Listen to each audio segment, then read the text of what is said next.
Chapter 1798. Ha ha.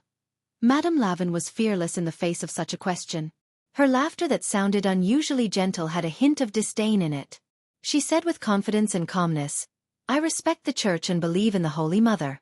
The glory of the Holy Mother's existence will forever shine into the depths of everyone's heart and illuminate this country forever.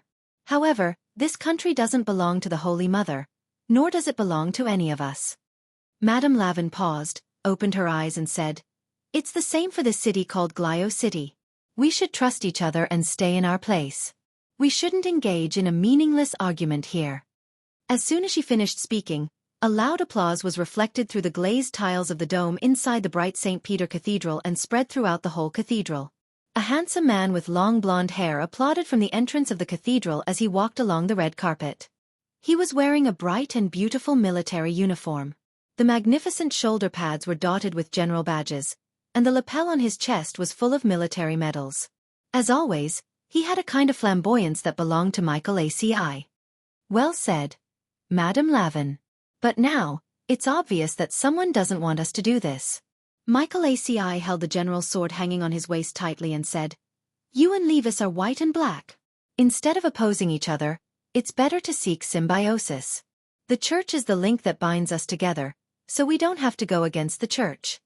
Speaking of this, he piously faced the Holy Mother and made a praying gesture. "After all, going against the Church is going against the Holy Mother. The three of us are not gathered here to divide Glio City." Michael Aci, "I didn't expect an uneducated man like you to say such artistic words. How interesting. Since when did you learn to pray? I remember that you're not a very cultured person." Levis smiled. His voice was cold. Even in the face of Michael Aci, he was still fearless. "I'm like this because of my daughter's influence. She's become more obedient recently. She seems to be infatuated with a literary organization and has begun to have an interest in learning." Michael Aci smiled and said, "I don't want her to walk my path like me. My path is not easy to walk. It's easy to encounter wild dogs on the road." Bas! In the blink of an eye, the sword light slashed down and shrouded the church's glaze. The chair that Levis was sitting on was cut into pieces in front of everyone. Levis couldn't react in time and fell on his buttocks on the broken wood. Michael Aci's attack was too fast. He didn't even have time to react before he fell to the ground. Without a doubt, this was a form of humiliation. Just as Levis was about to curse out loud, he saw Michael Aci, who was standing in front of the Holy Mother's portrait, turning his head to look at him. His eyes radiated a faint killing intent that instantly poured down from the top of his head and into his spine. "Levis, my tolerance for you is limited to the Holy Mother's face. If it weren't for the Church, you and your Crimson Orchid Association would have perished. Next time, if you dare to talk nonsense again, it will be your head that explodes." His eyes were filled with killing intent. It was the gaze of a tiger staring at its prey. Levis sat on the ground, trying his best to remain calm. Just as the rumors said, Michael Aci had become even stronger after coming out of seclusion. If he hadn't held back with that strike just now, he might have lost his life. But even so, Levis's face didn't reveal the slightest hint of fear. With the support of an inexplicable confidence, his eyes met Michael Aci's once again. "If my head can be personally removed by this legendary general, it might be a form of luck. But Michael Aci, can you really get rid of him?" Levis laughed. Madame Lavin frowned deeply. This was undoubtedly a provocation, and it was done under such a great disparity in strength. Even Madame Lavin herself wasn't sure if she had a chance of winning against Michael Aci. Levis's strength was so great that he dared to openly challenge Michael Aci. Even with the Church's support, this kind of confidence wasn't enough.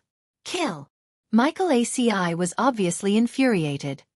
His eyes were deep, carrying an indescribable coldness and a dense killing intent.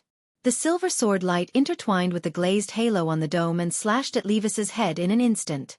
This kind of killing intent and aura was too awe-inspiring. Madame Lavin didn't doubt that Levis's head would fall to the ground immediately. Bang! However, in the next second, the moment when Levis and the sword light were about to intertwine, a golden bullet pierced through from afar. It burst into dazzling sparks and exploded like the sun. The light was so dazzling that it made Michael Aci and Madame Ravin's eyes hurt. A golden bullet accurately blocked Michael Aci's fatal slash, saving Levis' head in the nick of time. Who dares to block my sword? Michael ACI was furious. He didn't expect his sword to be blocked at the critical moment. Calm down, General. I'm here to make peace. A squint-eyed man with ear-length short hair and a monocle wearing a dark blue coat slowly walked in from afar. You are.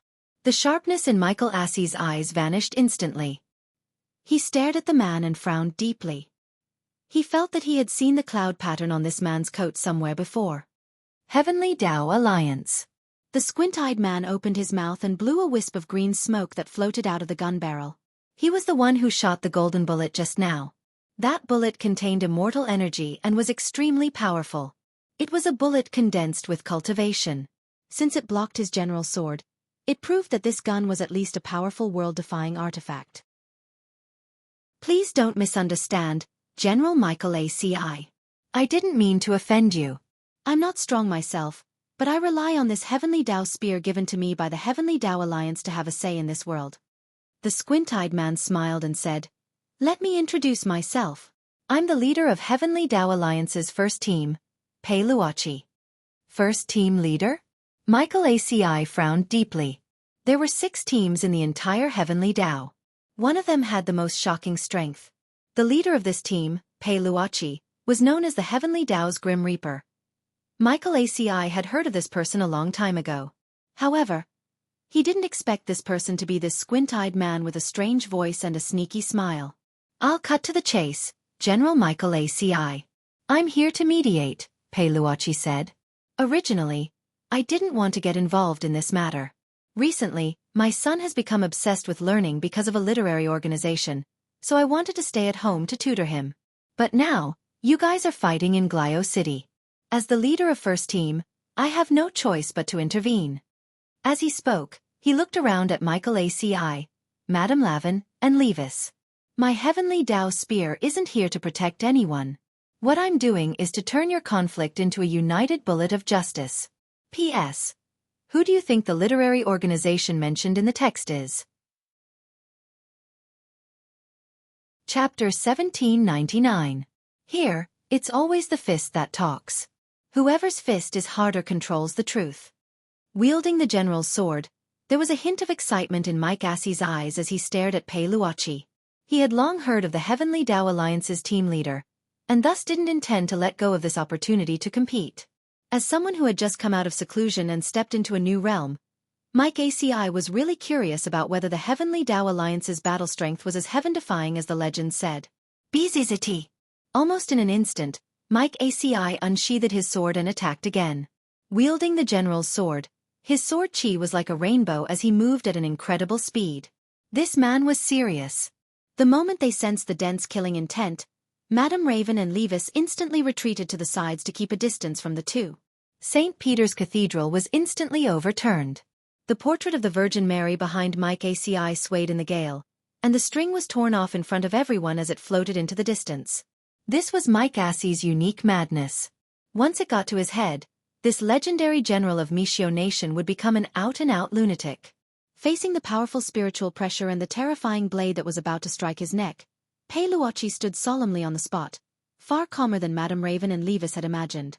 Earlier, Pei Luoqi had claimed that he had relied on the Heavenly Dao spear in his hand to get to this step, but now that he was standing in the middle of the field and facing Mike ACI's sudden attack, he was as unmoving as Mount Tai, which was enough to prove how extraordinary he was. Clang!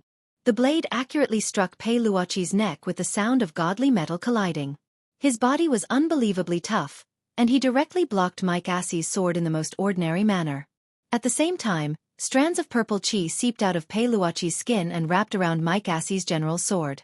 Immortal chi? Madame Raven and Levis were shocked at the same time. They could sense that this purple chi was extraordinary. They had already sensed it when the Heavenly Dao spear had shot that golden bullet earlier. Now that this immortal chi was revealed again, both of them were horrified at the same time. Sure enough, Pei Luoqi, the Heavenly Dao Alliance's team leader, had already become a venerated immortal after Earth leveled up. Mike ACI's sword failed to cut off the head, but the expression on his face did not change much. He snorted, and then put away his general's sword.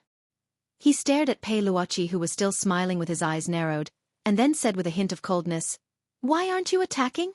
I've said it before, it's to unite all of you into a single force to fight against the outside world. That's why I had no intention of fighting General Makoasi from the start. Perugia replied, my original intention was to mediate the conflict.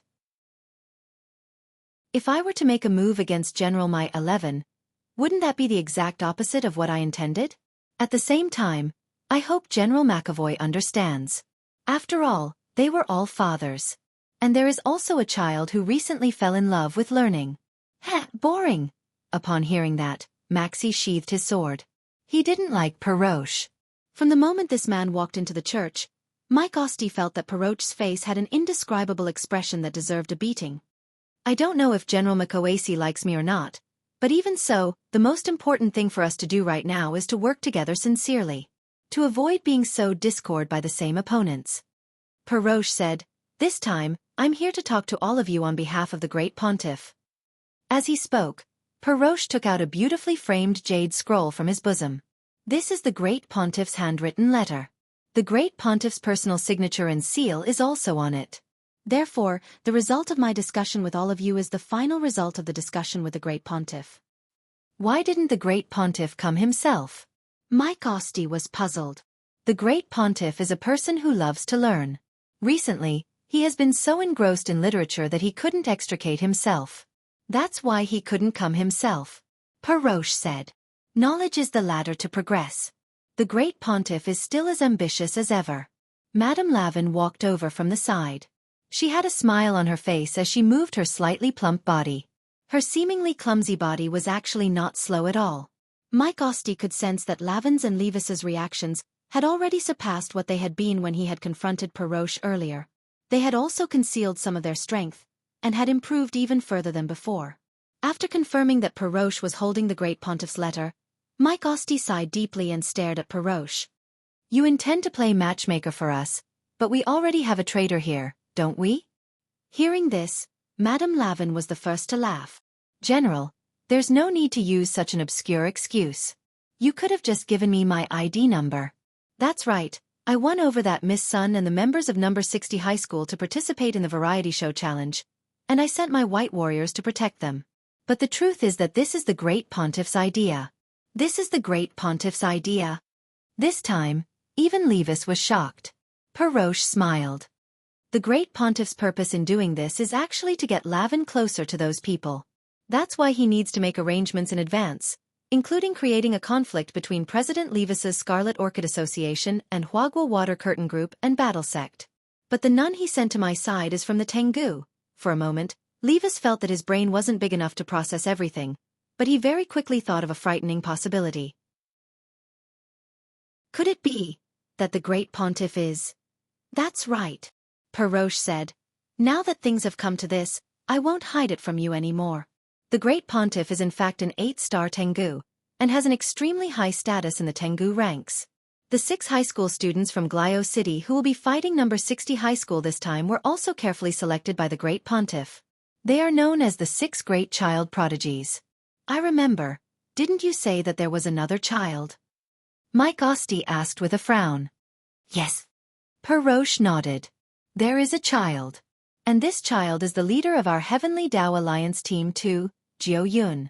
He's very strong, but he was born with a childish face, and has always maintained a child's figure.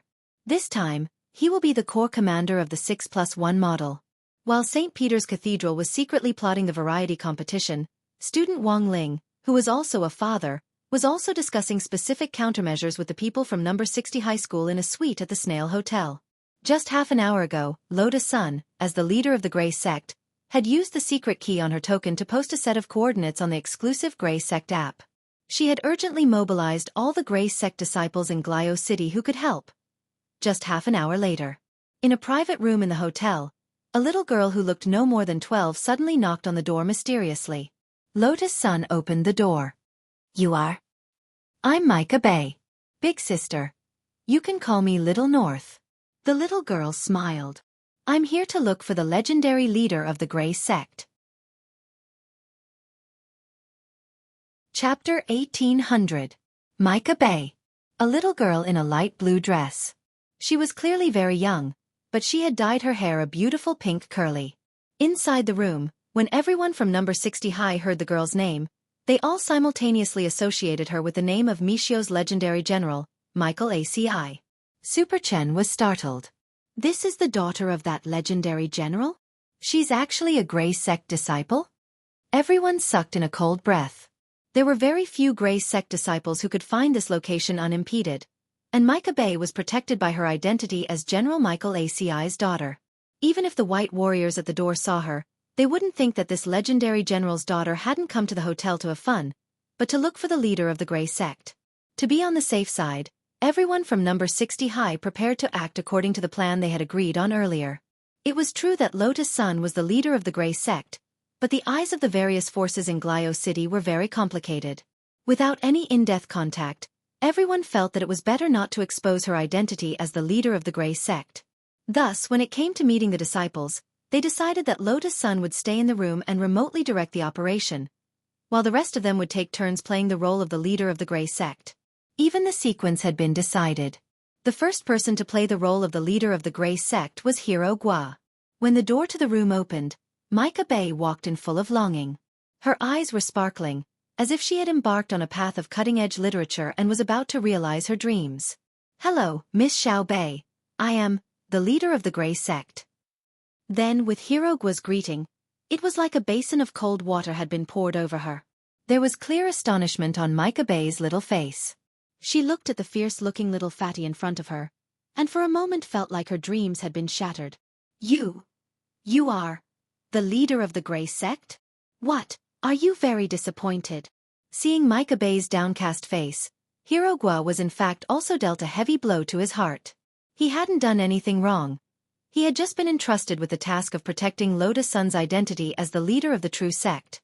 In the end, he hadn't expected to be despised by the Grey Sect disciples in Glio City in the first round. "No, I'm not disappointed." Micah Bay tried to maintain her smile as she shook her head. "I'm just desperate." Hero Gua, everyone else. Micah Bay. The leader of the Grey Church in my imagination is a person shrouded in light, not a person surrounded by fat. Hero Gua. It could be seen that after Micah Bay said this, Hero Gua almost couldn't sit still anymore. But for the sake of the bigger picture, the others stood in a row behind Hero Gua and firmly pressed down on his shoulders. The scene was indeed a little awkward, and even Wang Ling started to feel a little embarrassed on Hero Gua's behalf. Although old Gua's body was a little swollen, he could actually be considered a nimble fatty. As one of the students in the elite class, he had also been one of the top students in number 60 high's PE exam. He had never been humiliated like this before. It was not scary to be despised by the people around him. After all, the more derogatory their words were, the closer their relationship was. But when a complete stranger came up and gave him a head-on blow, Hero Gua instantly felt a heart-wrenching pain, and he almost couldn't take it anymore. Perhaps realizing that he had gone overboard, Micah Bay's little face was immediately filled with smiles. "I'm sorry, Lord Sect Leader. Actually, I didn't mean it that way. I didn't mean a lot of what I said. I don't know why, but after seeing your face, I couldn't help blurting it out because it was so different from what I thought." It's fine. Hero Gua tried his best to remain calm. "By the way, Little Bay, since you saw me post the coordinates and come here, you should know what happened, right? Also, you should know that your identity is very special." "Of course I know," Micah Bay said. "My father is Mishio Nation's legendary general, Mike ACI. It's precisely because of this that none of those white warriors dared to stop me or follow me when I went upstairs just now. They all thought I was here for a beauty treatment." "A little girl needs beauty treatment?" Hero Gua laughed. "Of course girls need to take care of themselves, otherwise they won't be able to lose weight even if they want to," Micah Bay replied with a smile on his face. And these words made Hero Gua feel like he had been shot in the knee again.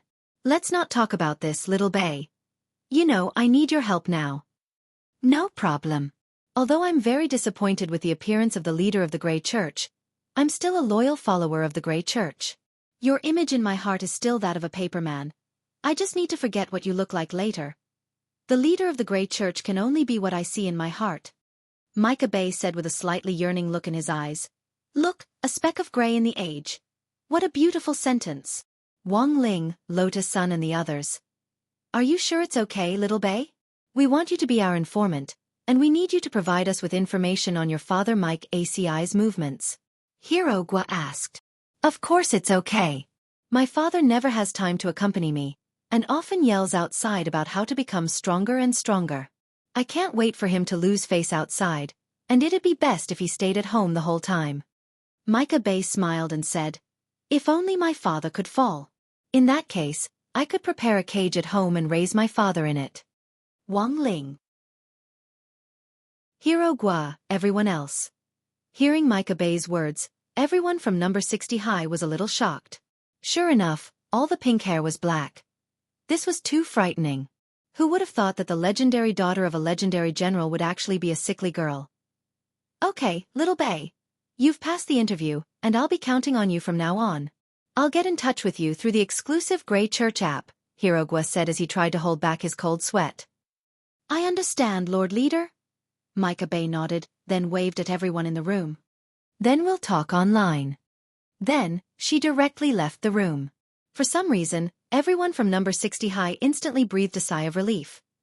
Just receiving Micah Bay alone had already made Hirogwa feel like he had already lost half his old life. Can this person really be trusted? Hirogwa said doubtfully at that moment. I think so. Superchin said. Her expression just now wasn't fake. She really wants to keep her father in a cage. Wang Ling sighed in his heart. He had only heard of benevolent fathers and filial sons, but didn't know that there was actually such a thing as benevolent fathers and filial daughters. Chapter 1801. Just receiving Micah Bay was enough for Hirogwa to feel tired, and most importantly, Micah Bay had actually looked down on him. Although it wasn't that Hirogwa didn't know what his problem was. Even if he was a little fat, it wasn't like he'd eaten rice. So what if he was a little fat? Don't take it to heart, old Gua. Being able to eat is a blessing. Helpless, Li Yuiwei could only comfort him from the side from a girl's perspective. You have to believe that you're a nimble fatty. For some reason, it sounded like a good thing, but Hirogwa felt that it was an even bigger blow to him. When all was said and done, it wasn't his fault that he was fat. It was mainly a genetic problem. Almost 80% of his uncles were counted by the ton, so he couldn't be blamed for that. You've worked hard, old Gua. Watch me.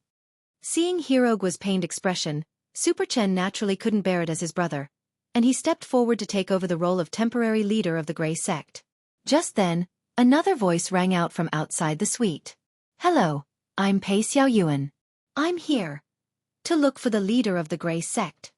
It was the voice of a boy about 14 years old. It was a little hoarse and immature, and it was a clear sign that he was going through a voice change that was common among young people. Li Yuiwei stepped forward and opened the door. A young man with short black hair, a long braid at the back of his head, fair skin, and a pair of eye-catching, jutting ears immediately walked into the suite.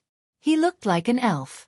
He was wearing dark purple clothes, thin stockings, and a pair of black leather shoes.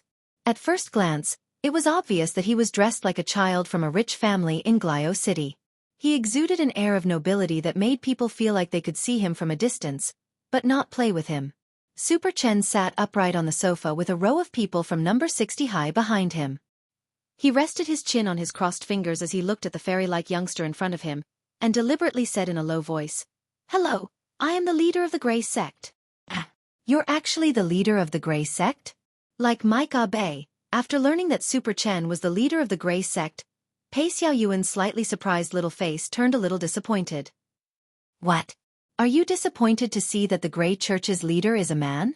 Do you think the leader of the Grey Church is a big sister and want to have a passionate relationship with him? Super Chen said. Super Chen had casually made it up, but in the end, Pei Xiaoyuan's face and ears turned red on the spot as Super Chen's words struck him in the heart. No. No way. I don't want to date the leader of the Grey Church. I have no intention of pursuing her. Pei Xiaoyuan anxiously refuted. Everyone at number 60 high, including Wang Ling, was instantly struck by this reaction. Even Lotus Sun, who was secretly observing from her room, slapped her face as she was equally shaken. F***CK. Look at this reaction. As expected, he wanted to date the leader of the Grey Church. Super Chen just didn't want to repeat Hirogwa's mistake, so the moment the youngster entered the room, he decided to strike first. In the end, He hadn't expected his unintentional action to directly hit the youngster in the head. At such a young age, instead of studying properly, you only know how to think of such nonsense. Have you fully developed yet? You only want to date an older girl? Super Chin laughed. Little friend, studying properly is the right thing to do now. There's no future if you mature too early. If you do this, your father will be very disappointed. If he wants to be disappointed, then let him be. I can't wait for him to be more disappointed. Pei Xiaoyuan said unhappily. That guy doesn't stay home all day. That's why I've decided to date a woman, marry her, and secretly have children to amaze him. Once he has grandchildren, I'm afraid he won't have time to work. That way, he can stay at home all day and help me take care of the kids.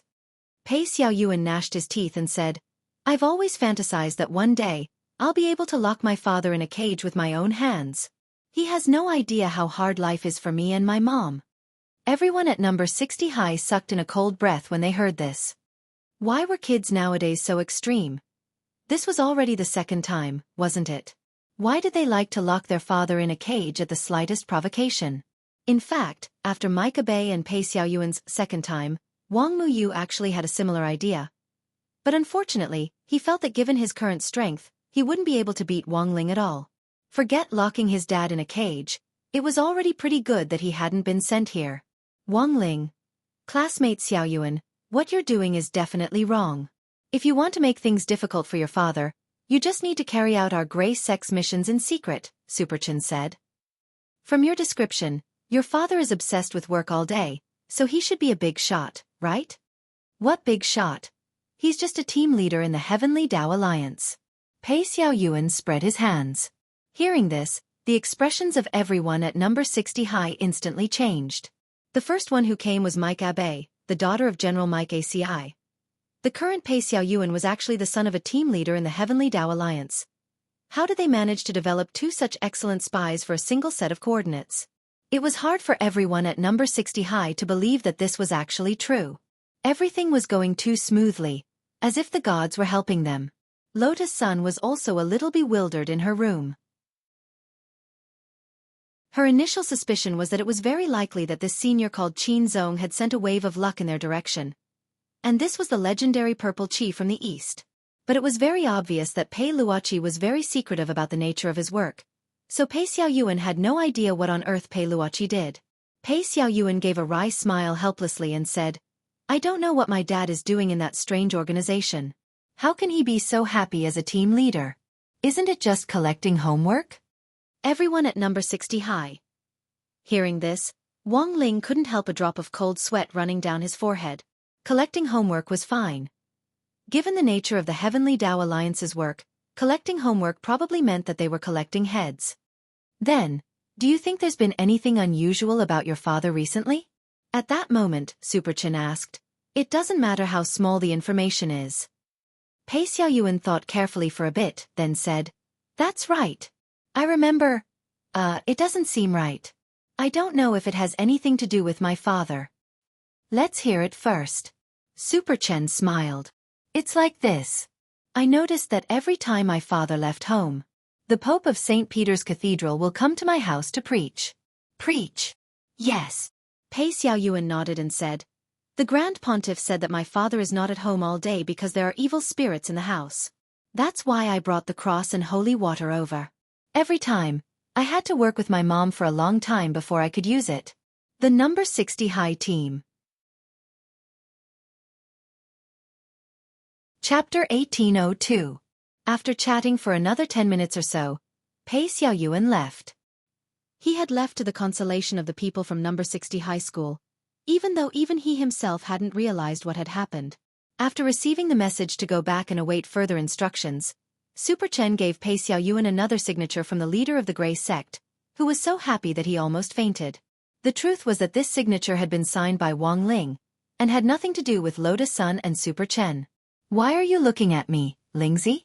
Think about it, Boss Lotus Sun was in her room just now, how could she have signed it? Otherwise everything would have been exposed. You secretly signed the one she gave you. This plan is simply perfect. Super Chen gave him a thumbs up and grinned. Also, It's not like you don't know that Boss Lotus-san has been imitating your handwriting all along. On the surface, there's actually no difference between her signature and yours. Apart from the few of us, no one will be able to tell. Don't worry. Wang Ling. No difference? Of course there was. And there was a big difference. Pei Xiaoyuan's father was the leader of Team 1 of the Heavenly Tao Alliance, and his family was so close to the Great Pope. Wang Ling didn't know if the cross and the so-called holy water would work. But this signature of his could really exorcise demons and ward off evil. And it was extremely lethal. I'm really sorry to trouble you this time. Madame Lavin has already sent us the information on the variety competition. Now, let's discuss how to deal with it. At that moment, Lotus-san came out of her room and said this, her face red to her ears. From far away in the suite, she had heard Super Chen say in front of everyone that she had imitated Wang Ling's handwriting. This was tantamount to a public execution, and she was so embarrassed that she just wanted to find a hole to crawl into. She had no choice but to open the door and change the subject to discuss the variety competition. If he allowed this group of old men to continue expanding the topic, it might really get out of hand later on. Elsewhere, Pei Xiaoyuan's heart blossomed with joy when he received Wang Ling's signature from the leader of the Grey Sect. He never thought that the leader of the Grey Sect, who looked like a boorish old man, would actually sign such a delicate name. Sure enough, the Grey Sect was a place where cultured people gathered. Ever since he was young, Pei Xiaoyuan had loved Chinese culture, especially Chinese characters. He felt that they were the most beautiful characters in the world. During the conversation in the suite just now, he had spoken in Mandarin. Although he wasn't very fluent and had a very thick accent, it was clear from the conversation that this group of Huaxiao people at least understood him. Young master. Downstairs, surrounded by several white warriors, Pei Xiaoyuan got back into his black MPV. The butler had been waiting for a long time. I'm done. Let's go home now. Pei Xiaoyuan was in a good mood. When he returned to the bungalow he lived in, he saw the pair of boots of the Great Pope at the entrance. As usual, he could hear the sounds of chanting coming from the house. Ha! Ha ha! Ha ha! Hallelujah! Although Pei Xiaoyuan didn't know why the voice sounded so urgent, he didn't take it to heart. It was very tiring for the Great Pope to come to their house to exorcise demons, so it was normal for him to be short of oxygen when he was reading from the Holy Book. As usual, he returned to his room and obediently locked the door from the inside. He opened his little drawer and put the signature of the Grey Sect's leader into it. When Pei Luoqi got home, the first thing he saw was his wife fainted in the bedroom. She had an ugly expression on her face and was in a daze. On the other side was the Great Pope, whose clothes were disheveled. In that instant, Pei Luoqi's mind went blank. He didn't know what on earth had happened for something like this to actually happen. As the leader of Team 1 of the Heavenly Tao Alliance, Pei Luoqi did his best to suppress his emotions and calm his mind. He examined his wife's injuries and was surprised to find that she hadn't been defiled. She was just clearly a little frightened and dazed. Honey, what on earth happened? Pei Luoqi was full of doubts. The Great Pope, he protected me. Tears streamed down Pei Luoqi's wife's cheeks. You haven't been home all this time, and I don't even know how to tell you about this. Previously, when the Pope came to visit me in Shaoyuan, he found a jealous ghost in our house. Jealous ghost. The Great Pope said that this is a vengeful spirit born from excessive jealousy when it was alive. It grows stronger by collecting people's jealousy. This jealous ghost was a single dog when it was alive, so it couldn't bear to see a happy family. Speaking up to this point, Pei Luoqi's wife couldn't help crying again. And that jealous ghost has always wanted to defile me. There's actually such a thing. Pei Luoqi was shocked and hugged his wife tightly. I'm sorry, honey. I should have spent more time at home. But what does this have to do with the Great Pope? His wife sighed and said, when the Great Pope found out about this, he also knew that the jealous ghost wanted to defile me. So he calculated the time that the jealous ghost would appear. He wanted to hide in the bedroom and wait for the jealous ghost to appear, then purify it. But the jealous ghost was even more terrifying than the Great Pope imagined. So the Great Pope he failed to purify it, and was instead attacked by the jealous ghost. Pei Luoqi covered his mouth in horror. He looked at the disheveled and dying Great Pope on the ground, and there was an inexplicable complicated feeling in his heart.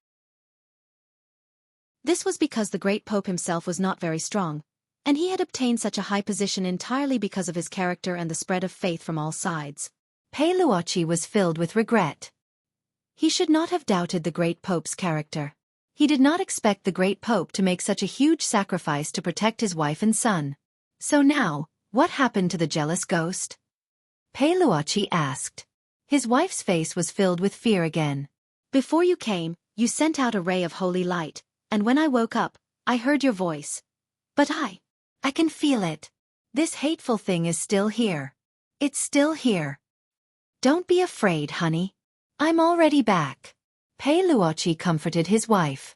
Then, at this moment, the great Pope's body twitched, and he actually stood up from the ground, swaying like a zombie. There was a kind of madness on his face, and his body was mixed with a terrifying yin and qi that had never been seen before. Even his tongue had changed. Pei Luoqi hurriedly covered his wife's eyes. He saw that the great Pope, who was suspected to have been possessed by the jealous ghost, stretched out his long green tongue at this time, first licking his lips, then licking the tip of his nose. Then, he turned his gaze and suddenly attacked Pei Xiaoyuan's room. Chapter 1803.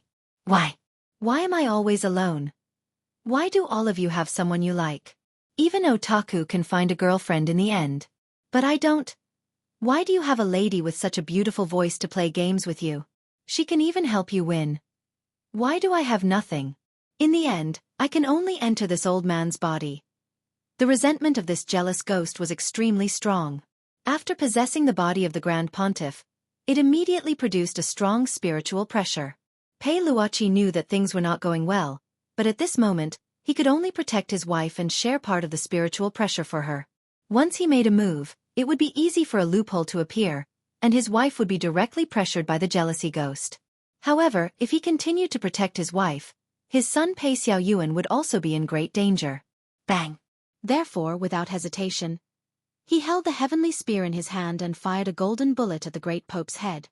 This was an immemorial bullet that was a mixture of immortal energy and spiritual energy. It was extremely powerful.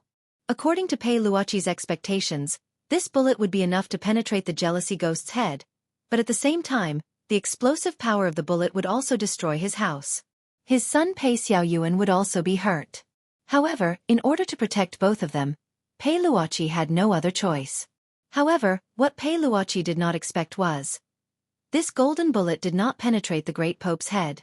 Instead, it was blocked by a condensed black resentment at the back of his head.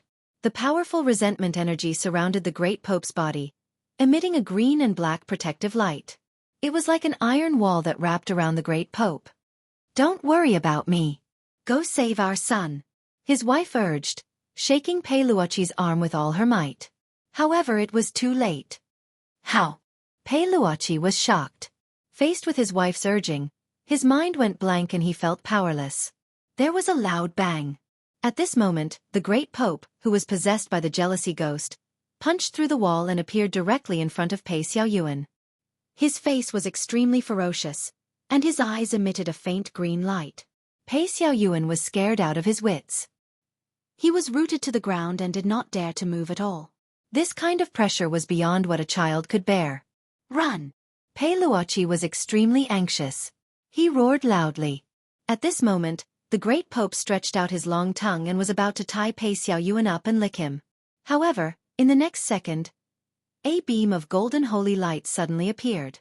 This holy light reward was too sudden. It suddenly exploded from Pei Xiaoyuan's desk, and then the dazzling light immediately covered the entire room. Pei Luoqi couldn't see what was happening.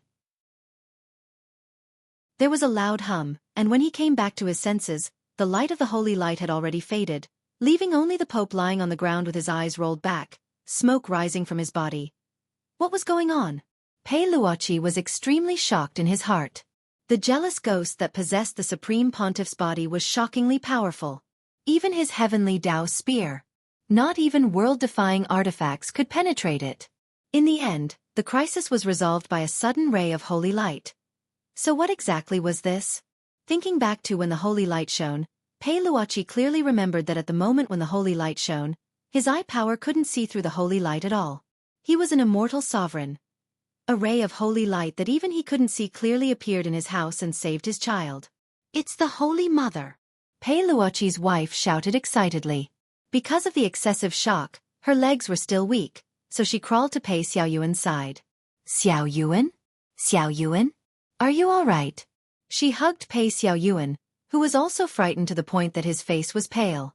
The mother and son huddled in a corner, not speaking for a long time. In the end, Pei Luoqi was the first to react. He composed himself and walked toward the Supreme Pontiff, who was rolling his eyes. After confirming that the Supreme Pontiff had no signs of life, Pei Luoqi frowned.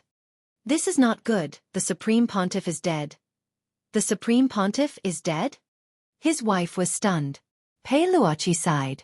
Even if that ray of holy light was the Holy Mother's manifestation, the Supreme Pontiff died in our house. If this matter were to spread, it would directly affect the relationship between the Heavenly Tao Alliance and the Supreme Pontiff. Moreover, the Supreme Pontiff is an 8-star heavenly hound. I'm afraid we'll offend more than just the church. Let's move. His wife sobbed softly. There's no point in moving. Pei Luoqi shook his head. With the Heavenly Hound's intelligence network, even if we move, they will still know our location. Moreover, acting rashly now will only arouse suspicion. He sighed. Outside, he was the team leader of the Heavenly Tao Alliance's first team. But when he returned home, he was the family head that protected this small world. Facing his wife and child, Pei Luoqi had no other choice. He half-squatted down and hugged his wife and son, Pei Xiaoyuan. He comforted them. Next, our family will have to go through this together. I hope that you can trust me unconditionally. This is a hurdle, and we have to get through it now. Then what should we do now? Pei Luoqi's wife asked. Next, I want you to think of a way to clean up the house. Don't leave any clues or evidence behind. At the same time, don't tell anyone that the Supreme Pontiff came to our house, Pei Luoqi said bitterly. He then looked at the Supreme Pontiff's corpse on the ground. As for the Supreme Pontiff's corpse, let me handle it. Now, not only do I have to put aside the relationship between our family and the Supreme Pontiff, I also have to put aside the relationship between the Heavenly Tao Alliance and the Church. For Pei Luoqi, this was a huge accident. Everything seemed to have happened suddenly. The Supreme Pontiff's death was a huge bomb. If this matter was leaked, it would have a huge impact. And if outsiders knew that the Supreme Pontiff died in his house, all of Pei Luoqi's explanations would be futile. Even if he could find evidence of the jealous ghost, it would prove that the Supreme Pontiff was possessed by the jealous ghost in order to protect his family. But he could not explain what that holy light was.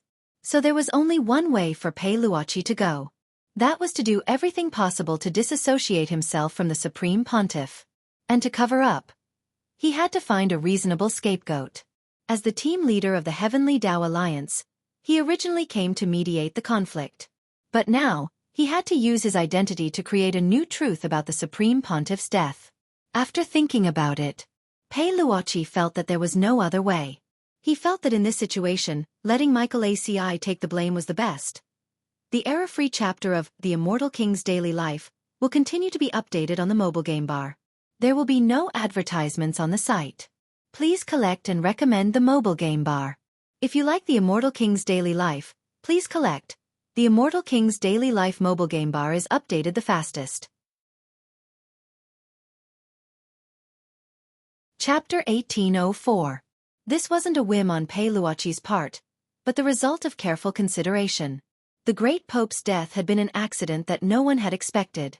If Pei Luoqi took the fall now, once the relationship between the Heavenly Tao Union and the Church was exposed, it was bound to disrupt the balance between the other forces. The Heavenly Tao Union's job was to adjust the sharpness of the various forces to begin with, so that they could form a relatively stable situation under the Church's control. Therefore, he definitely couldn't bear this lightning bolt. The remaining choice was to choose between Macoxy, Madame Lavin, and Levis.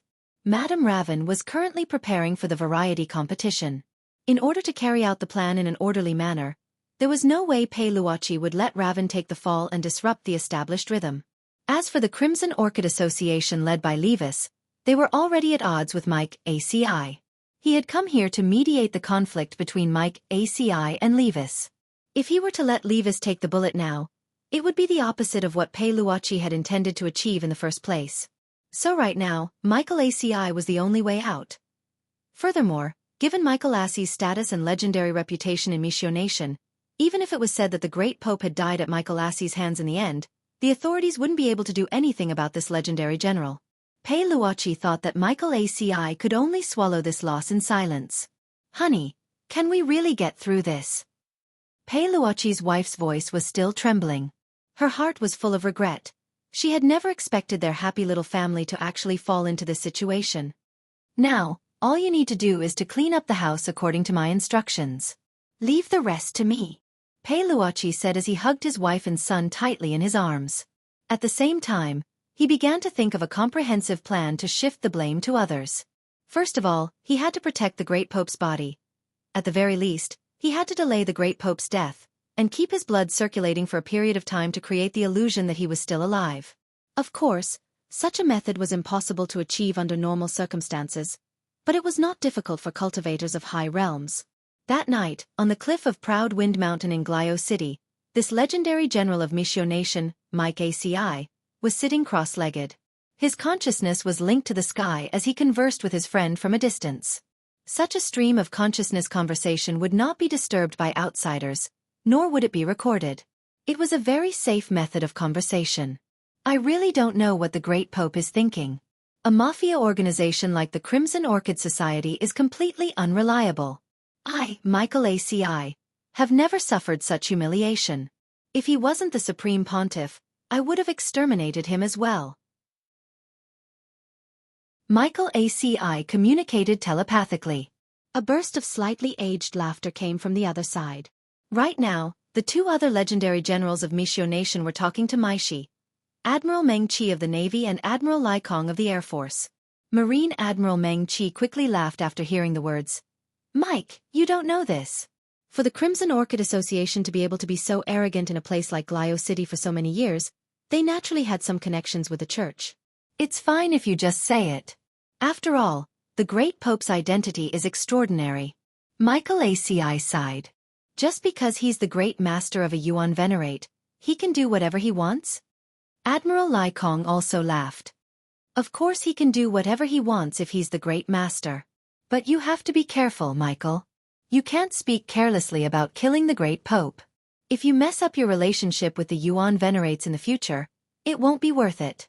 I know, but after this, I'm going to make Levis regret it, Michael Aci said sinisterly. As Meng Qi and Lai Kong had said, because of the interference of the Church and the Heavenly Tao Alliance, he could only give up on this operation to destroy the Crimson Orchid Association. But as a proud person, Michael Aci was always filled with hostility towards those who disrespected him. This time, he could let Levis off for the time being for the sake of the Church. But after everything was over, Michael Aci had already decided that as a legendary general of Mishio Nation, he would impose a brand new sanction on Michael Aci.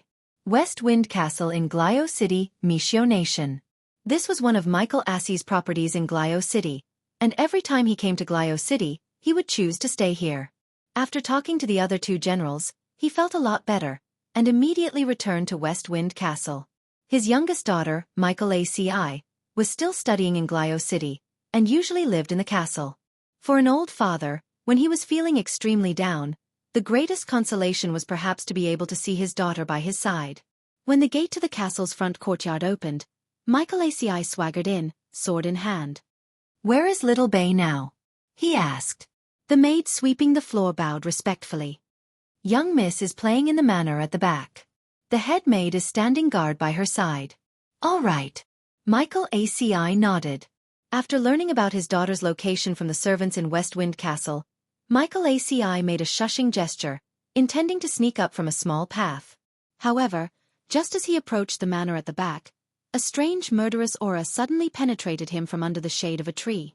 Is it an assassin? Assassins would occasionally launch sneak attacks on the general's residence. Of course, Michael Aci knew that the assassin was not targeting him, but his daughter. As long as his daughter was kidnapped, he would have the right and authority to threaten him. Therefore, when Maikoasi wasn't by his side, he found a powerful chief maid to serve Maikoasi at all times. She was specifically responsible for Maikoasi's safety. That was why when Michael Aci felt the murderous aura, his first reaction was that the assassin hiding behind the tree was to harm Michael Aci while he was on his way back. "Little thing, your luck is too bad, you just happened to bump into me," Michael Asii sneered in his heart. Without the slightest hesitation, he pulled out his sword and aimed at the tree trunk. Swoosh!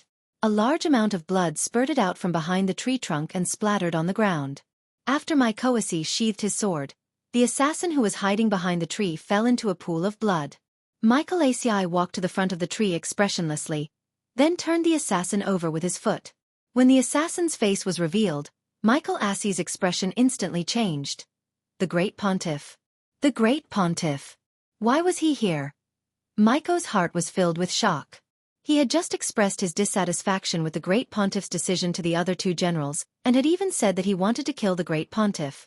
Now the Great Pontiff had really died by his sword. If the Yuan Venerate knew about this, he would definitely be in deep trouble.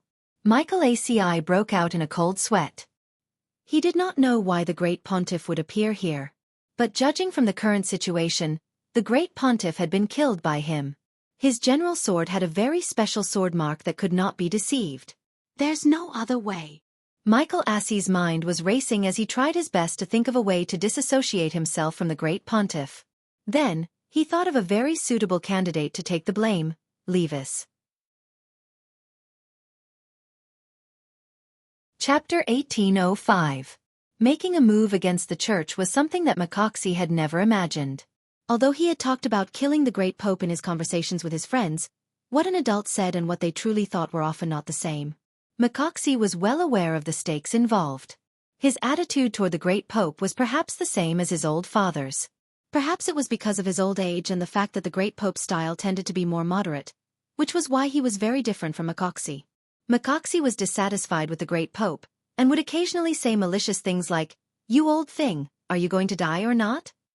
But when he actually met the great pope, he was still very respectful. This was because the great pope was the great master of Mishio's Yuan Venerate. He was loyal and devoted to his country, and followed the Yuan Venerate's lead. Although he was arrogant and conceited, he had never thought of usurping power. As a legendary general of Mishio Nation, Makaxi considered himself to be very professional. But he had never thought that he would actually walk down this path today.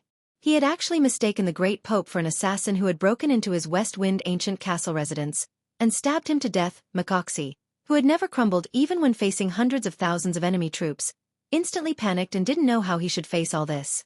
If it was confirmed that he had something to do with the great pope's death, even if it was found that he had accidentally killed the great pope, the Yuan Venerate didn't intend to hold him responsible.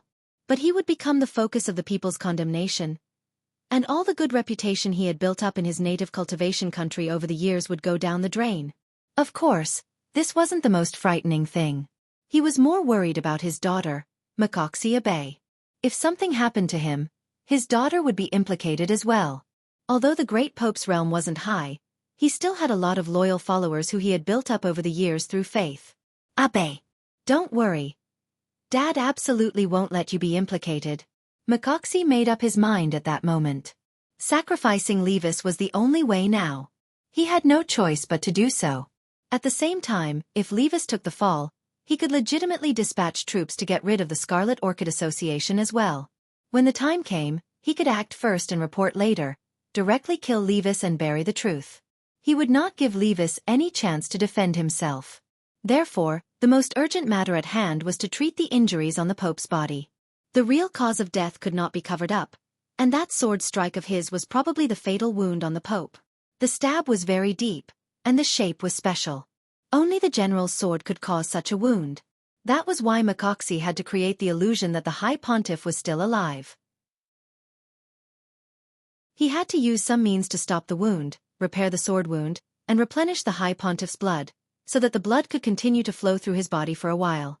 Although he would have to pay a huge price to forge such an illusion, in order to preserve the current situation and protect his daughter, he had no choice but to do it no matter how big the price was.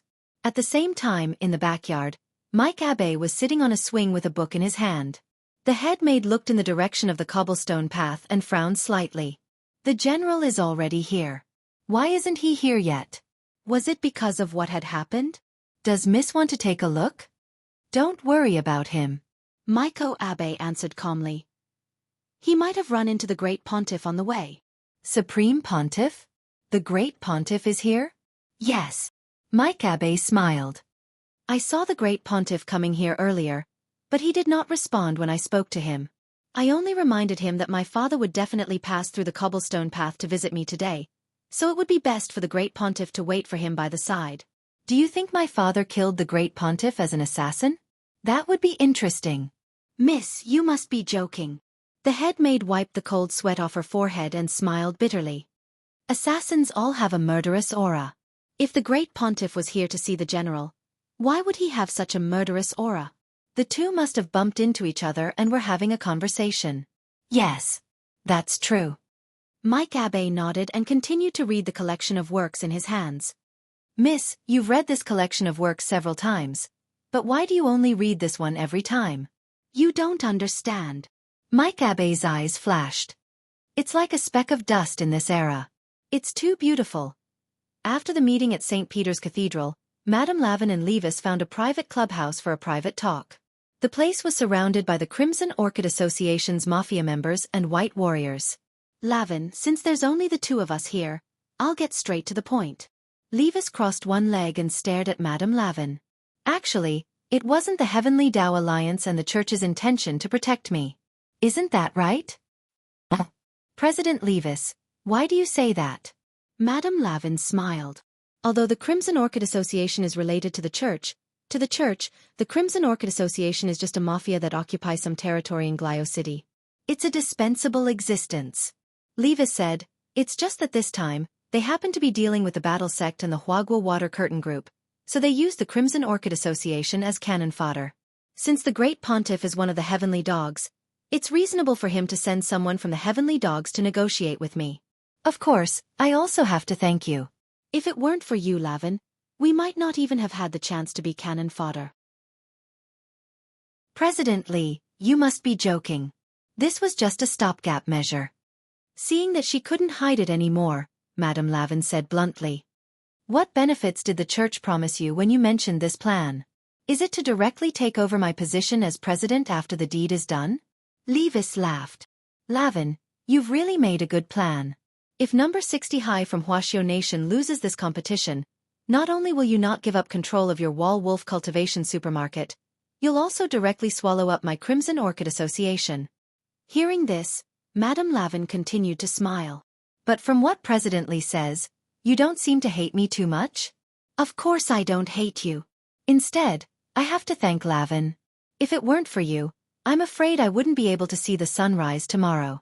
Even if I hate you, I also hate the Church. We've worked together for so many years, but they didn't even give us a chance. If it weren't for you.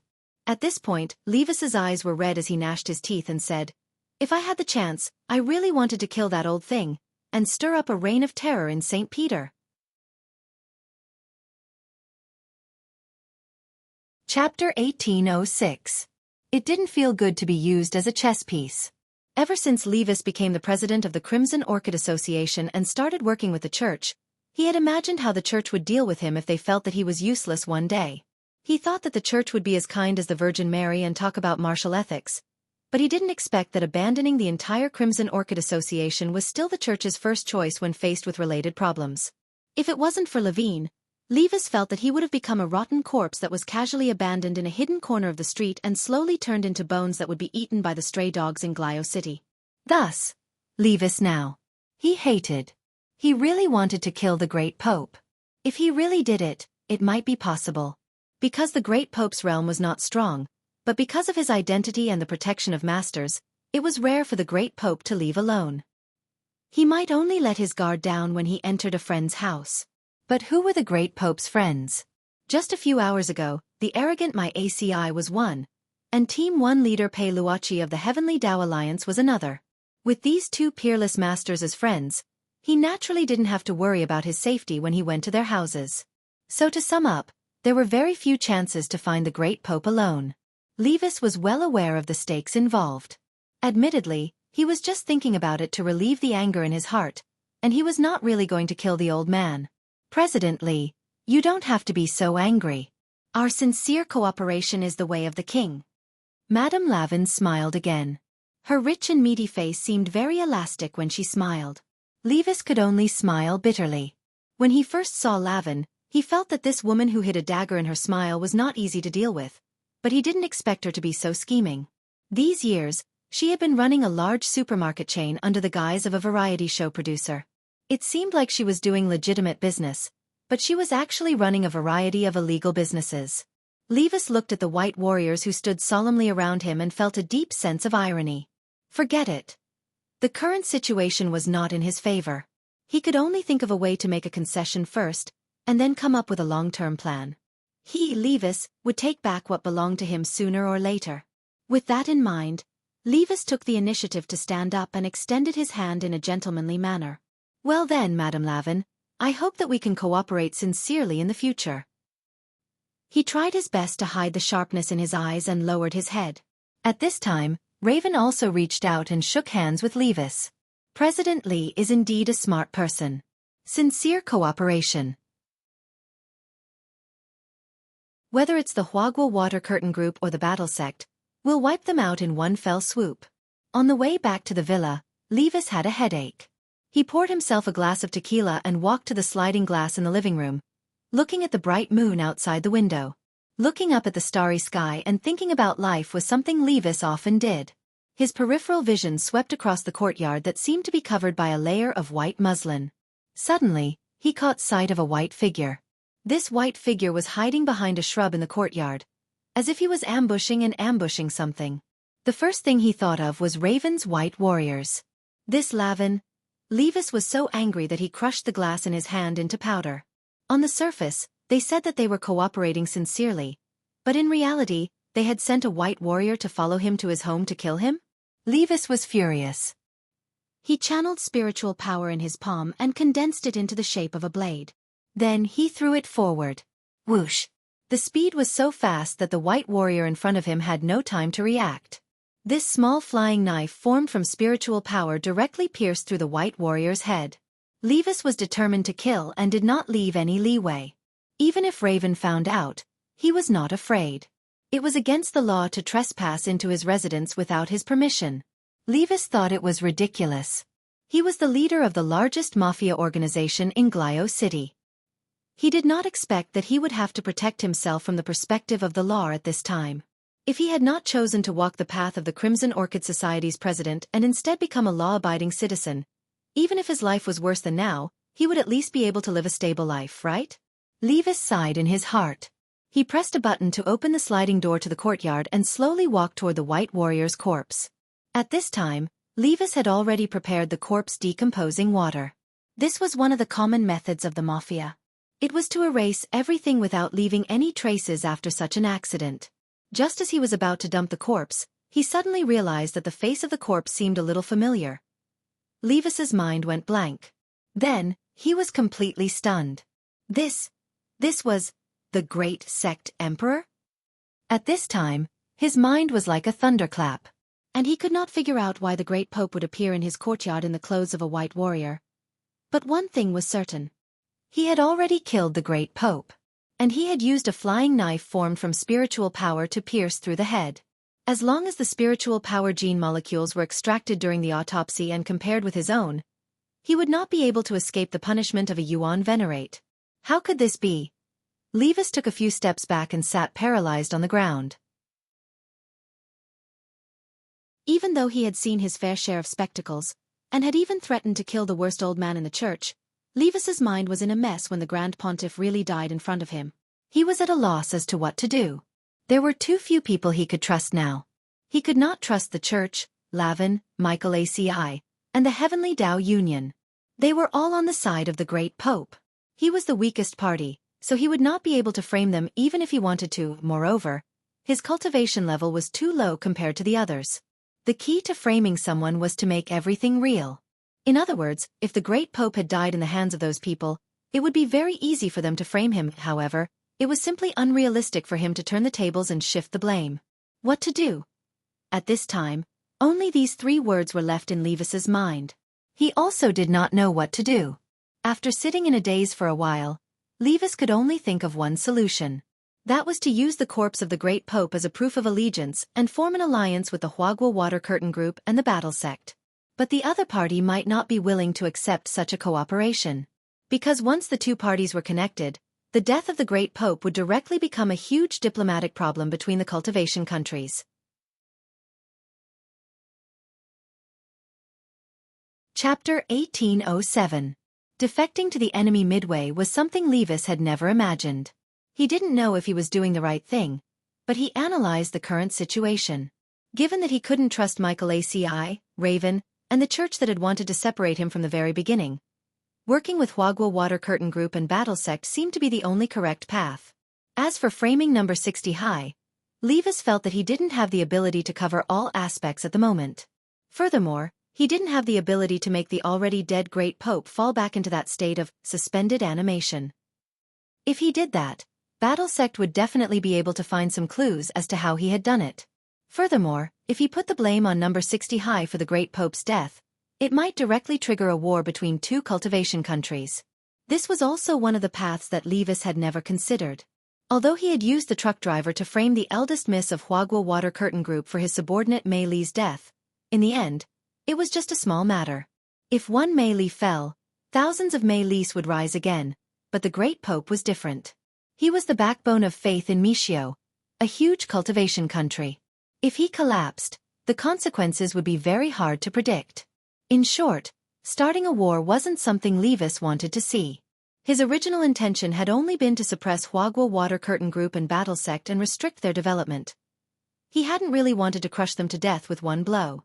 Because from a businessman's point of view, money still had to be earned. With material goods as a condition, the body would always be more honest than the mouth. Once a war broke out, it would always be the people of the two cultivation countries who would suffer. Without a stable living environment, how could they earn money at ease?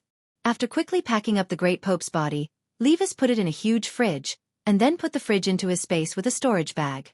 By the time he was done, it was already early in the morning. He could only talk to Lotus Sun now, so he had to go to number 60 High's hotel, and he had to do it under the cover of night. Otherwise, it would be too conspicuous to move a corpse on the road. Levis was in the car. He had just driven out of his villa when he saw through the rearview mirror that someone was actually chasing him at a very high speed. Who sent this person? Levis instantly became nervous. A very strong murderous aura. It spread all the way to the back of his neck. It made his hair stand on end. At the same time, he slammed on the accelerator and increased the horsepower to the maximum. At the same time, he pressed the button on the car's wings and rushed straight into the sky. However, the person chasing him did not give up and directly took out his spiritual sword and followed behind him. Only then did Levis realize that there was more than one person chasing him. From all directions, the black-clothed men who were chasing after him formed an encirclement, as if they had planned this beforehand. What were these people trying to do? Could it be that he had already discovered that he had killed the great pope? But this was too much of a coincidence. How was this possible? He had just killed the great pontiff, and now he was being targeted by a group of people? As he was fleeing for his life, Levis's brain was working at the same time.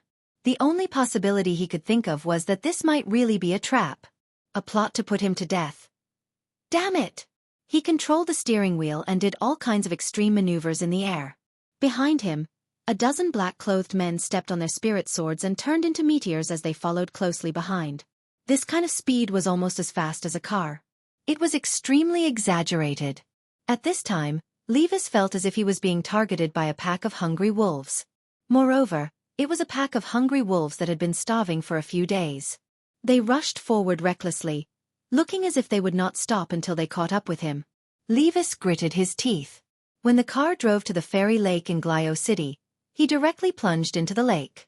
Under the water, no matter how high one's realm was, one's movement would be limited to a certain extent. However, what made Levis extremely horrified was, at the bottom of the fairy lake, there were actually people waiting for him. Just like the black-clothed men who were chasing him, once they saw Levis diving into the lake, they directly waved the spirit swords in their hands. The golden blades of light instantly slashed across the bottom of the lake, forming a splitting force. They surrounded his car from all directions and instantly cut it into several pieces. Then, under the lake, a huge explosion occurred in Levis's car. This was caused by the deflagration of the spirit stones in the car after the energy was ignited, and a huge water column rushed up from the lake's surface. Covered in blood from the explosion, Levis used all his strength to escape from the lake, and crawled ashore in an extremely sorry state. At that moment, the black-clothed men who had been chasing him relentlessly also instantly surrounded him. It was only then that Levis could clearly see the slightly familiar markings on these black-clothed men, as well as the black and red spirit swords they were all equipped with. In almost every city in Mishio Nation, there was a group of Dark Wing enforcers who only lived at night. They maintained the safety of the city at night and effectively reduced the chances of crime at night. However, these Dark Wing enforcers were also part of the army, and were under the jurisdiction of Makoxi. Levis knew that there was such a group in Glio City, but this was his first time seeing them in person. Here. Makoxi's men. His vision was blurry as Levis saw who this group of black-clothed men were. Mr. Levis, because you're suspected of being involved in the disappearance of the Great Pope, we're here on General Makoxi's orders to arrest you. We hope you'll cooperate. The leader of the black-clothed men stepped forward. I see. In an instant, Levis understood everything. All of this was revealed in his mind with a single glance as Michael ACI revealed his identity to the public. He shifted forward and used the last of his strength to escape, but this group of dark wings behind him didn't give him any chance at all. Bang! Bang! 2 gunshots rang out in quick succession from that black and red special spirit sword and hit both of his calves. Levis knew that there was no way for him to escape. He closed his eyes and sighed in his heart. At the same time, he wondered why he had fallen to this state. At that very moment, amidst the deathly silence, he suddenly heard the sound of a few people falling to the ground. Just beside him, a few dark wings had suddenly fallen right beside him. It was a youngster with snow-white hair. He had suddenly appeared here like a ghost, like the incarnation of dark shadow. Under the bright moonlight, his white hair danced in the wind and gave off a faint luster, which was especially eye-catching at this moment. Levis's eyes were blurry, and coupled with his serious injuries, his mind was a little confused in that instant. Here. 5. The youngster. 5 my ass. He was Wang Ying.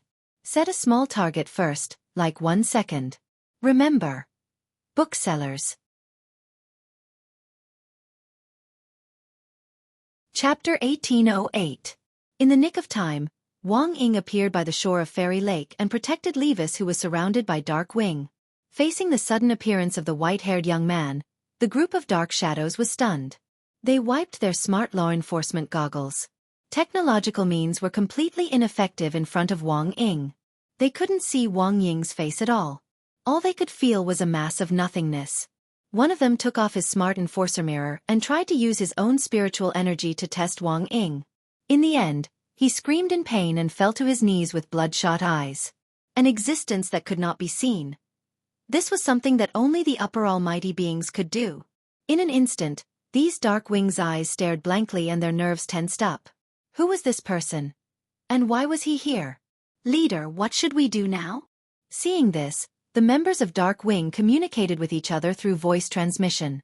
They really did not know what to do. Wang Ying was too powerful.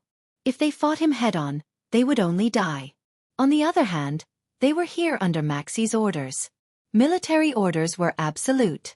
They had to bring Levis back. If they failed the mission, they would probably be punished.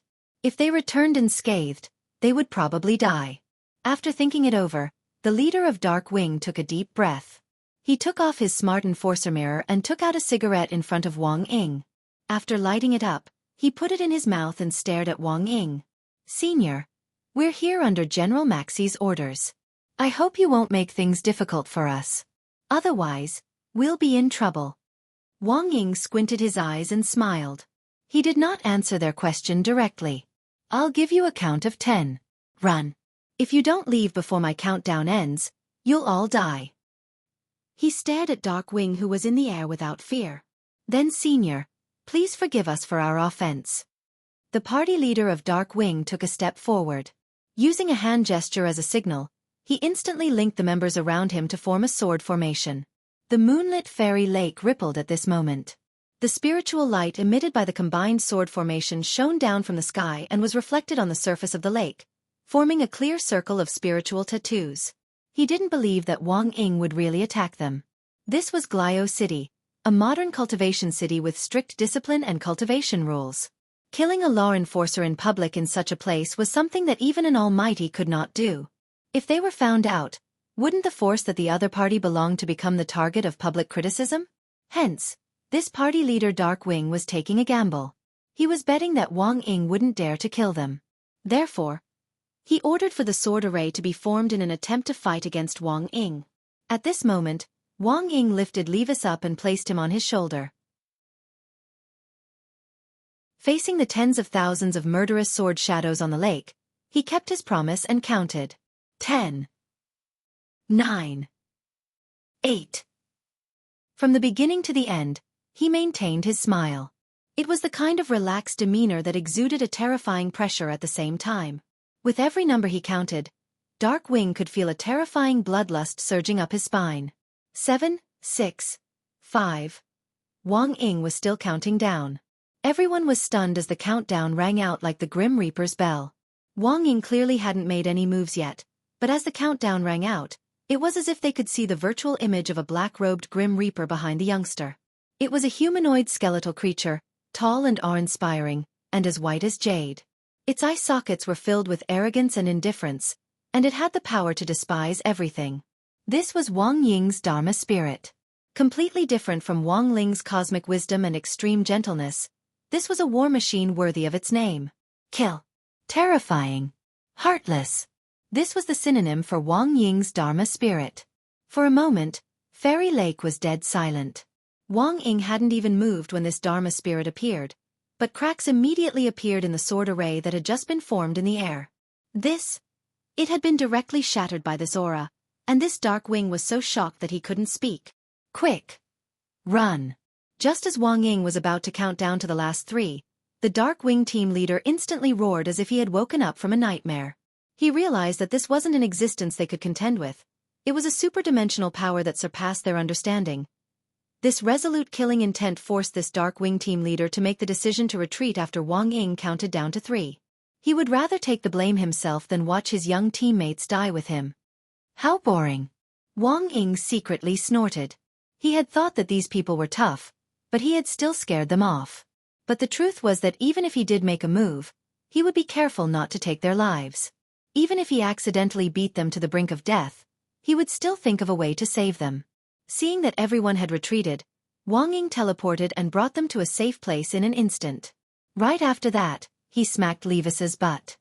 You, wake up, stop pretending. Levis immediately opened his eyes. Wang Ying threw Levis down, and only then did Levis realize that he was at the top of the Star Tower. Thank you for saving me, Senior. He bowed to Wang Ying. While Wang Ying was confronting the group of Dark Wings, Levis realized that his wounds had all healed. Wang Ying had used a healing spell to heal them. This healing speed was faster than going to the hospital, and it required a large amount of spiritual energy to be used in a short period of time. But it was obvious that this spiritual energy was only a drop in the ocean for Wang Ying. It was not worth mentioning. Levis immediately determined that the person who had saved him was the immemorial being that had been mentioned in the intelligence report. According to the intelligence report, there were at least a dozen immemorial beings in the battle sect. Levis didn't know which one Wang Ying was currently. Senior, are you the Eternal One? Levis asked. Wang Ying smirked. You seem to know a lot. In reality, Wang Ying was extremely disdainful. He did not care about any Eternal One at all. In Wang Ying's eyes, most Eternal Ones were rotten fish and prawns, not worthy of being mentioned in the same breath as him. I've only heard about it from the intel I've received. Levis smiled bitterly. To be honest, I didn't think Macoxy would be so ruthless. He purposely lured the Great Pope into my courtyard, made me kill him by mistake, and then hunted me down in the name of law enforcement. So you have nowhere to go now, Wang Ying said. If you want to live, you must listen to our orders. That's for sure, Senior, Levis said submissively. Where's the Great Pope's body? Wang Ying asked. It's here. I've been carrying it with me. Levis took out his storage bag and took out the fridge. Wang Ying moved his finger and opened the fridge, then took out the Great Pope's body. He then raised his fingers, as if he was grabbing something. Levis rubbed his eyes, and was shocked to find that the Great Pope's shadow had been taken out by the battle sect senior who saved him. Wang Ying sneered. Without another word, he directly injected the great Pope's shadow into Levis's body. This was the shadow membrane assimilation technique. It could use the power of a shadow to attach to another person's body, causing the first shadow to be covered by a designated second shadow membrane. For a short period of time, the person would obtain the exact same memories and abilities as the second shadow's original owner. Even their appearance would change into the original owner's appearance. This was a secret technique that originated from the Shadow Dao. In the universe, other than the Wang siblings, there was currently no other method to distinguish between the real and the fake. At the same time, this was Wang Ying's plan. Right now, he wanted to protect Levis. The best way was to turn him into the Great Pope and reappear in front of the people who killed the Great Pope.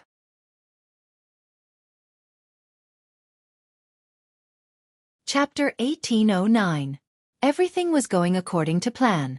Levis, who had assumed the identity of the Great Pope, was no different from an obvious wolf in a werewolf hunt. Even if Makoasi and Paloki knew that the Great Pope was already dead and that the person in front of them might be a fake pope, they wouldn't act rashly. They would only secretly plot to verify the Great Pope's true identity. Unfortunately, given the current methods on Earth, there was no way to see through Wang Nuan's disguise under the shadow assimilation spell. Levis's shadow had already been surrounded by the Great Pope's shadow, and he had obtained all of the Great Pope's memories, while he himself was the Great Pope himself. His blood, fingerprints and DNA data would all become a perfect match for the Great Pope, and there would be no mistakes at all. "Do you know what you should do now?" Wang Ying asked as she looked at Levis. This kind of disguise was already beyond Levis's imagination. Looking at this body that had been completely transformed by the shadow assimilation spell, and the memories that poured into his mind, Levis's face was first filled with astonishment, and then all his emotions turned into a kind of uncontrollable anger. He had inherited the Great Pope's will, and had even more so obtained all of the Great Pope's original thoughts and thoughts. Not only did he know that the church planned to attack Huagua Water Curtain Group and Battle Sect, he also clearly understood the Great Pope's attitude toward him. Now, Levis knew everything. He knew that the church had indeed intended to abandon him from the beginning. Furthermore, because of Raven's persuasion, the church hadn't changed their initial strategy toward him. For the church, he was now just a useless pawn, and a pawn that knew too much. After using him, they had to destroy him once and for all. According to the church's original plan, after Raven completely took over Scarlet Orchid Association, they would take advantage of Levis's slack to get rid of him as well. That woman. She knew from the beginning that the Great Pope still wanted to get rid of me. To think that she could even talk about sincere cooperation. Levis smiled bitterly. He felt disgusted at being so deeply deceived that his stomach churned and he retched. He had thought that his relationship with the church was unbreakable, but he had never thought that the white warriors that Raven had secretly formed over the years would form an unimaginable bond with the church. It was also this layer of fetters and deeper cooperation that caused the church to completely abandon him. Levis had been completely kept in the dark before, and had no idea about this at all. Now that he was the Great Pope, the fog in front of his eyes instantly cleared up. He began to discuss the church, and hated the Great Pope, Raven, Michael ACI and that Heavenly Tao alliance that only knew how to smooth things over, of course. What made him even more disgusted was Heavenly Dog who had been plotting behind the scenes. Even the Great Pope was one of the leading members of the Tengu. The infiltration of this organization and the influence it would bring in the future were immeasurable. At this moment, Levis looked at Wang Ying. Although he still could not see Wang Ying's face clearly, he knew that this senior from the battle sect was the last straw that he could tightly hold on to. "Senior, don't worry. I will fully cooperate with you in the following operation. I have 222 of. Very well." Wang Ying nodded. Levis was still a smart person, which made him very satisfied. As the saying went, you might know a person for a long time, but not their heart. This shadow assimilation spell allowed Levis to completely understand the role of the church, and completely cut off the last bit of trust he had in the church. Wang Ying threw a phone to Levis. The phone was loaded with the Great Church's exclusive app. It was an app that was enchanted, and would only appear when it passed through Levis's hands. If someone picked up Levis's phone or checked the contents, the app would automatically hide it and delete all the messages. Information cultivation spells were also one of the hottest topics this year. With the development of cultivation modernization, the development of information-based cultivation spells would also become a key link in the future. I understand. Senior. Levis took the phone and nodded. Also, you have been given a new ability. Wang Ying said, to ensure the smooth development of this intelligence mission, you can now read the thoughts of others as long as you come into contact with their shadows. Come into contact with their shadows? For example, in the middle of a conversation, find the right light and angle so that your shadow touches the shadow of the person you want to test. That way, you'll know that you'll be able to learn most of the information in their mind. You can do that. Levis was completely stupefied. Meanwhile, on the other side, the number 60 high team was still trying to understand the rules of the variety competition this time. Variety shows were meant to be fun and spoof. Usually, they wouldn't really do anything to the guests, let alone kill them. But after hearing Lotus Sun's rules, everyone from number 60 high suddenly had a bad feeling. For example, in the escape segment in the first round, 6 people would be locked up in different rooms in pairs. Wang Muyu would also be locked up in an independent space in the center of the city, waiting to be rescued. According to the rules, the team that broke the shackles first and found the 3 keys corresponding to the 3 rooms to rescue the little friends in the center of the city would win. Wang Ling understood this principle, but for some reason, the more he listened, the more it sounded like a magically modified version of Saw. Was it true that people were locked up to escape? Did they have to cut off their arms and legs? Wang Ling felt that this was a little too exaggerated. But given the current situation, they had to participate in the variety competition, so how to split them up was a problem. How about this? I'll split up with old Gua Feng Xing and classmate Li Yuiwei. Let's split Lingzi with Boss Sun, Super Chen suggested at that moment. In his view, this was a flawless grouping plan. Their original purpose in coming to Glio City had been to help out. Thus, they hadn't forgotten their original mission. Lotus Sun hadn't expected Super Chen to actually be so awesome, and was instantly moved to tears. Super Chen gave Lotus Sun a thumbs up, then patted his chest to tell her that he hadn't forgotten his original intentions. Wang Ling saw all of this simple body language, and knew very well what it meant. But this kind of grouping was still a little unstable for Wang Ling. After all, this meant that the strongest people would be grouped into one group. He and Lotus Sun were both very strong. With Feng Xing taking care of Li Yuiwei, they naturally didn't have to worry about escaping. It was just Super Chen and Hero Gua. One had a blessed mouth and the other had many uncles. Who knew what kind of trouble these two would come up with together?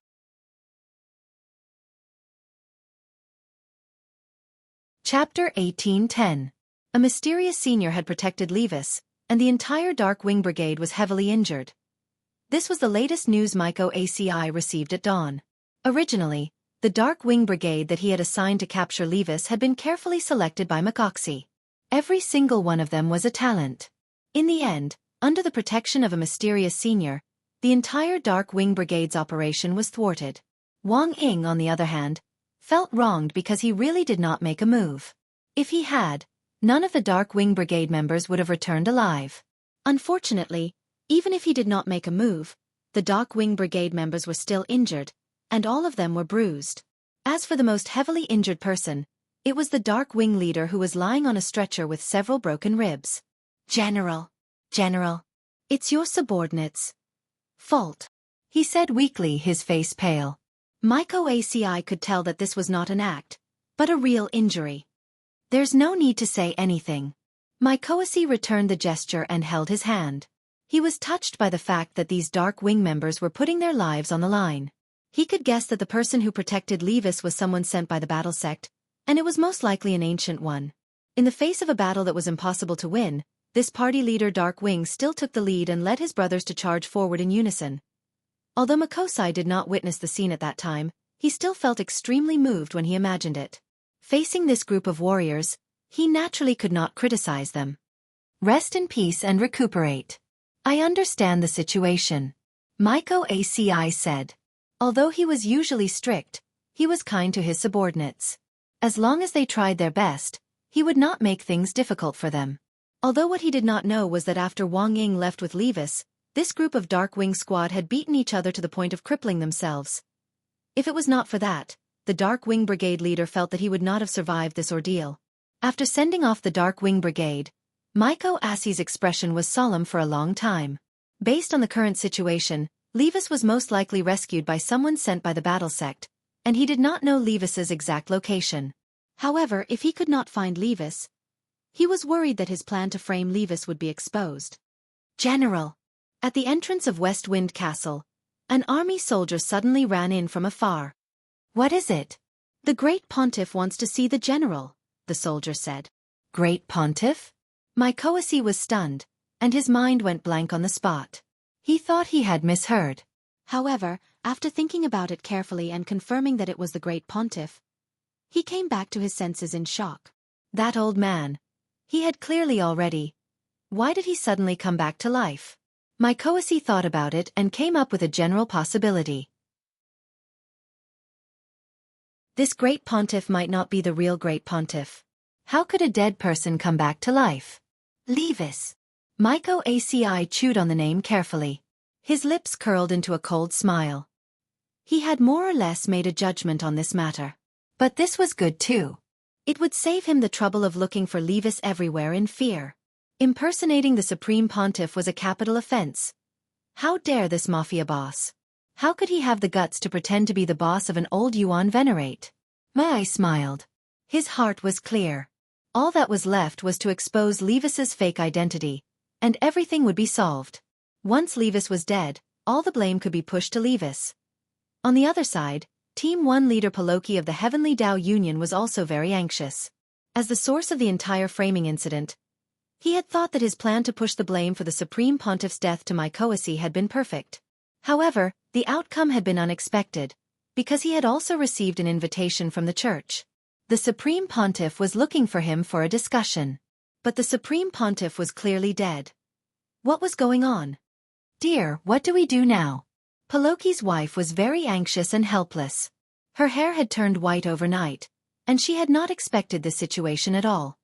I suspect that my Koasi already guessed that this was a framing. That's why he set this up.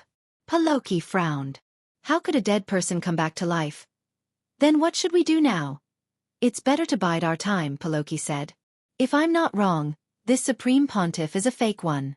It's very likely that my Koasi found someone to impersonate him. He wants to test our reaction. If I show too much shock when I see the Supreme Pontiff, I will definitely be exposed. But I have to go now. Everything will be fine, right? Yes, everything will be fine. Paloki sighed endlessly in his heart as he did his best to comfort his wife. Don't worry, I won't show any flaws. As long as I firmly believe that this fake Supreme Pontiff is the real Supreme Pontiff, there won't be a problem. Of course, if this matter doesn't end well in the end, there's only one last step left. He didn't continue, because that was a very crazy and scary idea. In order to protect his family from being affected, as a last resort, he could only think of a way to make this fake Supreme Pontiff and my Koasi perish together. At the same time, everyone at number 60 High also received new information from none other than my Koasi's daughter, Micah Bay, and Paloki's son, Pei Xiaoyuan. The two of them didn't provide any substantial information, and only gave a simple description of the current atmosphere at home. Because of the Supreme Pontiff, the atmosphere on both sides seemed quite heavy. And almost all of this was within Wang Ling's calculations. In the room, Lotus Sun covered her small mouth slightly, her heart stunned. She had thought that she already had a comprehensive understanding of this teenager, but after this incident, she felt that her understanding of Wang Ling had been renewed once again. It really wouldn't be an exaggeration to call Wang Ling Director Wang tonight. Now the forces that had joined forces to deal with them in Benglio City were starting to suspect and bite each other. Although they didn't know what the final outcome would be, it would be too difficult for the other side to split their attention to deal with Huagua Water Curtain Group and Battle Sect while they were busy with their own affairs. If the hearts of the people weren't united, even if a plan was forcibly drawn up, it would definitely be full of loopholes. In fact, even Wang Ling himself hadn't expected that with just a few arrangements, the other side's rhythm would be completely disrupted. So compared with these extremely weak forces, what gave Wang Ling a bigger headache now was the upcoming variety competition. After all, in the first round, he and Lotus Sunday, they would be locked up together.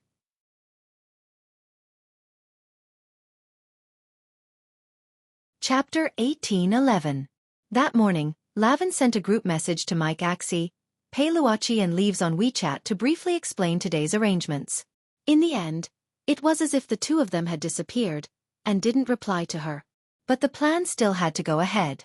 Not replying for the time being didn't mean that Lavin would stop the rest of the plan. Every segment of the variety show challenge competition this time was a test of humanity.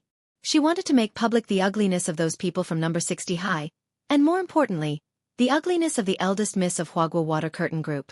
She didn't know what on earth had happened to Mike Axie, Pei Luochi and Leaves, but early in the morning, the other representative of the Heavenly Dao Alliance, Jiu Yun, who was to play the role of a primary school student in this variety show challenge competition, punctually appeared in front of Lady Lavin, followed by a group of white warriors.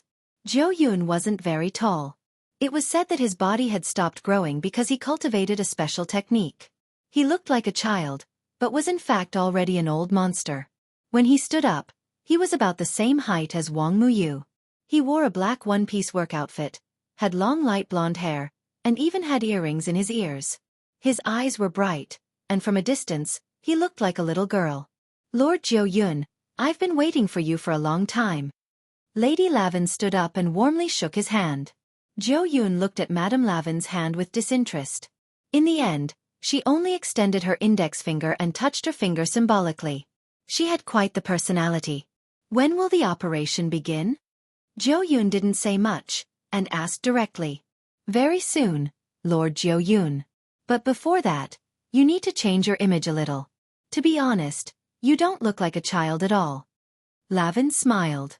Lord Jiu Yun is playing the role of a primary school student this time, so his overall temperament is more like one. I've already prepared the props and school uniform for Lord Jiu Yun. I hope Lord Jiu Yun can take off your accessories and hide your tattoo. Your hair. Don't touch my hair, Jiu Yun looked at Lavin and said firmly. Okay. I won't touch your hair.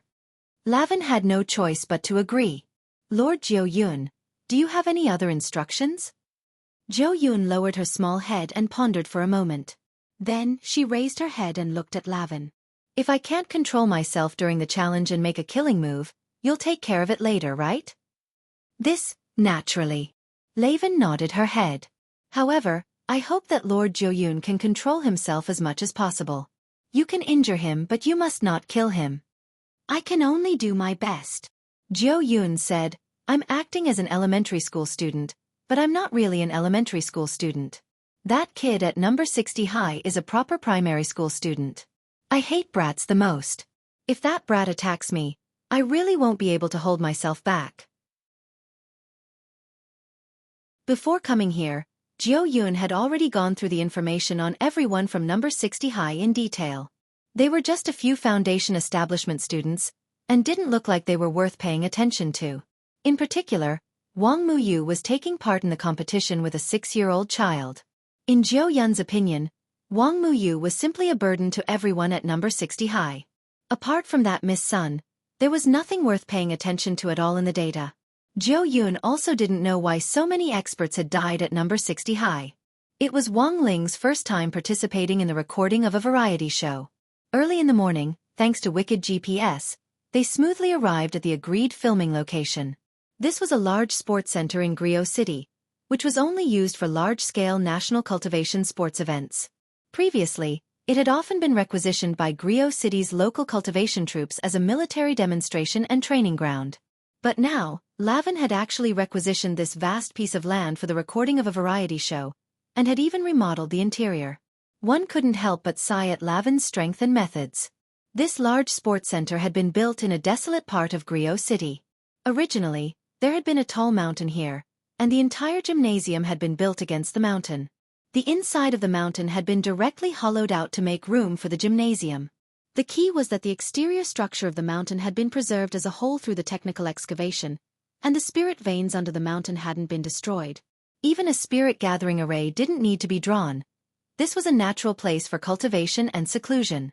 For the recording of the variety show this time, Lavin had once again invested heavily in remodeling the interior structure of the sports center.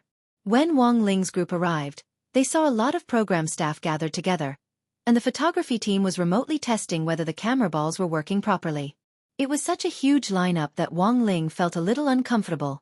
Although he could wear a mask throughout the recording of the variety show this time and didn't need to show his face, in front of so many people, Wang Ling still felt like his social phobia was acting up faintly. He didn't know if there were other people like him. As long as there were a lot of people around, Their minds would involuntarily start to blank out, and they wouldn't know what to do or say next. It was like they were detached from the world and didn't fit in. Fortunately, this process didn't last long, and by the time they entered the studio, Wang Ling's symptoms had eased a lot. The staff were mainly gathered in the temporary shed outside. After entering the remodeled studio, there were not so many people following the people who participated in the recording. They were surrounded by flying photography balls, recording the situation inside from 360 degrees without any blind spots. After waiting for less than a few minutes, Wang Ling saw number 60 High's opponents from another entrance. There were also 6 people leading a primary school student who was about the same height as Wang Muyu, and they directly entered the studio. Each of them was wearing a turbine mask. Are they the 6 prodigies from Glio? Super Chen's expression was slightly surprised under the mask with the number 60 High logo on it. Whirlpool Emperor High School is the number 1 high school in Glio.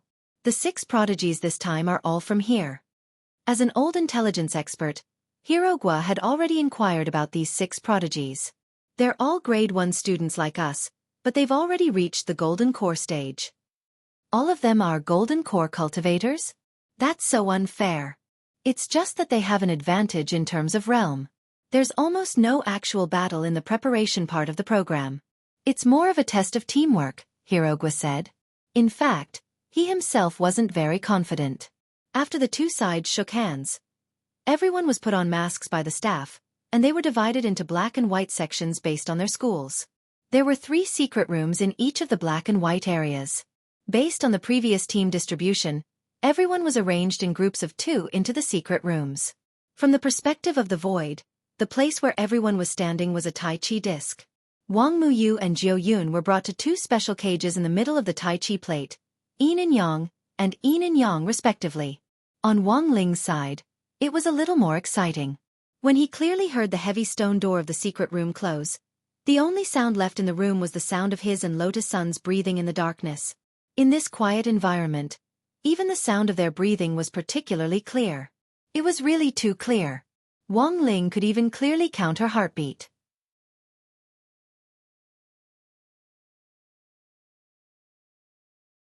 Chapter 18-12. Wang Ling and Lotus Sun were locked up in a square secret room that was 80 feet long and wide. Super Chen and Hirogwa were in one group, while Li Yuyue and Feng Xing were in the other, and they were also locked up. At this moment, everyone was facing the same problem. He realized that both his and Lotus Sun's hands had been shackled in special shackles, and it would have been very difficult for a normal Foundation establishment cultivator to pry them open. He and Lotus Sun's shackles were the same. One end was connected to him, while the other was connected to Lotus Sun's hand after winding around the giant stone lock at the very front of the secret chamber. The key to unlock the shackles was behind the stone lock. That was a very extreme position. If one person moved closer to the key, the shackles would retract towards the other person and finally hit the soft needles on the back wall. These soft needles all had paralyzing venom. Once they were hit, it meant that they would lose a member of their team for at least the next 2 to 3 rounds. It might even become a breakthrough point. Of course, it was not that there was no way to ensure everyone's survival. There was a small saw at a place where the 2 of them could reach, but it was impossible to cut the chain with just a small saw, unless one of them was sacrificed to cut off their hands. Wang Ling could tell that this was the plot of Saw. Sure enough, modern variety shows always paid homage to the classics. He sighed inwardly and was seriously thinking of countermeasures, but the predicament he was facing didn't end there. Lotus Sun's heartbeat was too fast, and it was especially obvious in such a quiet environment. Bang, bang, bang, bang. Wang Ling's eardrums were constantly irritated. He had already strengthened Lotus Sun quite a bit, and the girl had been through a lot recently, so it was reasonable to say that she shouldn't be that scared. It could only be said that girls were afraid of the dark. After thinking for a long time, this was the only answer he could come up with. He didn't know how to comfort her, so in the end, he could only clumsily say, "Don't be afraid." These words made Lotus Sun's heart beat faster, and she blushed so much that she buried her face in her knees. Even with the mask, she was still worried that he would notice her expression. Now that she had strength, how could she be afraid of the layout of the secret room? It was all because he was locked up with this idiot. However, it was normal for the blockhead in front of her to be insensitive. Lotus Sun was already used to it. Therefore, Her challenge was no longer limited to this small secret room and the challenge on the variety show. It was very easy for her to break through the secret room, but more importantly, she had to make this blockhead understand her intentions. In such a dark environment, she could use her fear of the dark as an excuse to appear a little more afraid than usual. Who knew, she might be able to make this blockhead come to his senses and protect her. In that case, she would be able to get closer to Wang Ling. Thus, for Lotus Sun at present, she only had one mission, and that was to never let Wang Ling know that she wasn't afraid of the dark at all. As for the other side, for Wang Ling, his challenges were no longer limited to this small secret room and the challenge on the variety show. Breaking the secret room was very easy for him, but it was more important to keep a low profile. Even in such a dim environment, there were still so many camera balls surrounding them from all angles. Even if they were covered by masks, the variety show would still be broadcasted after the filming was completed. This was only the first segment. If he performed too well at this time, he would definitely be remembered by the audience. Participating in the variety show was already against the old Wang family's low-key strategy to begin with, so Wang Ling now only had one thought, and that was to appear as low-key and useless as possible, leaving everything to Lotus Sunday. But the problem was that he hadn't expected Lotus Sun to actually be afraid of the dark. There was no other way. In this situation, Wang Ling didn't want to do it himself, but he and Lotus Sun were now in the same boat, and someone had to come out and perform. Thus, Wang Ling suddenly thought of a way. He could use his fear of the dark as an excuse to hide in a corner and wait for Lotus Sun to make a move. According to scientific research, under extreme circumstances, people could stimulate their adrenal glands and thus need to break through. Being afraid of the dark was just a small problem. Wang Ling believed that given Lotus Sun's personality, she would definitely be able to overcome it in a short time. Thus, for Wang Ling now, he only had one mission, and that was to never let Lotus Sun know that he actually wasn't afraid of the dark. Lotus Sun buried her face in her knees for a long time. She thought that Wang Ling would think of a way to comfort her, but in the end, she never expected that this youngster who had just told her don't be afraid, would actually bury his face in his knees. She was shocked. It turned out that Wang Ling was also afraid of the dark? This was something that Lotus Sun had never expected. But Wang Ling with his face buried in his knees was really cute. Out of the corner of her eye, Lotus Sun sized up the youngster who was in the same position as her, and her thoughts ran wild. She suddenly felt, in such a dark environment, staying with Wang Ling like this also seemed pretty good. It was impossible to struggle. She was now chained to a chain by Wang Ling. Perhaps her warmth and thoughts could be transmitted directly to this youngster's heart through this chain. At the same time, in a temporary recording shed set up outside the sports center, Madame Lavin and a group of cameramen who were manipulating camera balls with remote controls stared dumbfoundedly at the scene in front of them. The variety show had just started, and the most interesting part was the secret room where eldest Miss Sun was in. Both of them had actually buried their faces in their knees without moving at all. "Teacher Ma, what's going on? Why isn't the camera ball moving at all?" Madame Lavin asked a cameraman surnamed Ma. "Madam, this isn't a still image. Instead, those two really aren't moving at all." "Maybe they're afraid of the dark?" This cameraman smiled bitterly. "In theory, this is also a sign of tacit understanding, but there's nothing we can do about it in this situation. We can only let them find a breakthrough on their own." Madame Lavin had already suspected that there was a hidden expert among the number 60 high team. She had thought that through this segment, she would be able to find out who the hidden expert was, and had focused most of her energy on Lotus Sun and Wang Ling's team. A woman's intuition told her that these two were the most likely suspects. But Madame Lavin had never expected them to actually be afraid of the dark. The show had just started, and they were already burying their faces in their knees like ostriches. "This old lady invited you here to perform, not to act cute. How could this be? Hurry up and think of something. We can't let them keep doing this." "Think of a way to provoke them," Madame Lavin said. She didn't believe that these two would remain indifferent after she increased the intensity.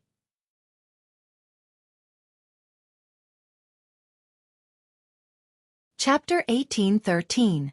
Because this was a recorded variety competition, Lavin thought that all the dramatic changes were within his control. Before a variety show was edited, in order to enrich the elements, the guests would often be stimulated to give a lot of unexpected feedback, and finally, the show would be more interesting and exciting through editing. There were even times when malicious editing techniques were used to create a topic of conversation. These were the unspoken rules of the industry. Compared with the indifferent number 60 high school students, the performance of the 6 great child prodigies in Maelstrom Emperor was incomparably brilliant. They were also trapped in a secret room in pairs, but these people used different methods to break free of the chains in front of them.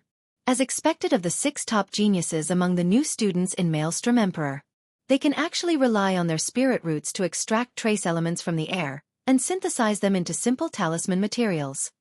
Cinnabar, yellow talismans, spirit water, and writing brush.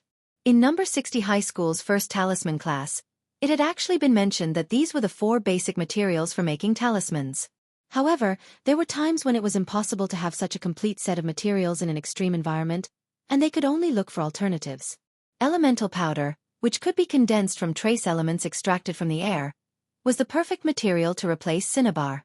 In the absence of yellow talismans, one could also tear one's clothes into strips of cloth to replace the talismans.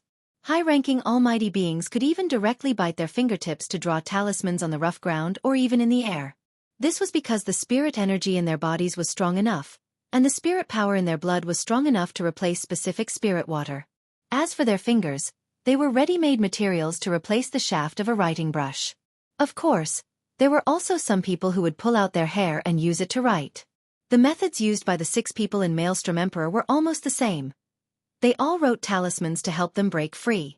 The 2 people in Maelstrom Emperor's first secret room both had water spirit roots.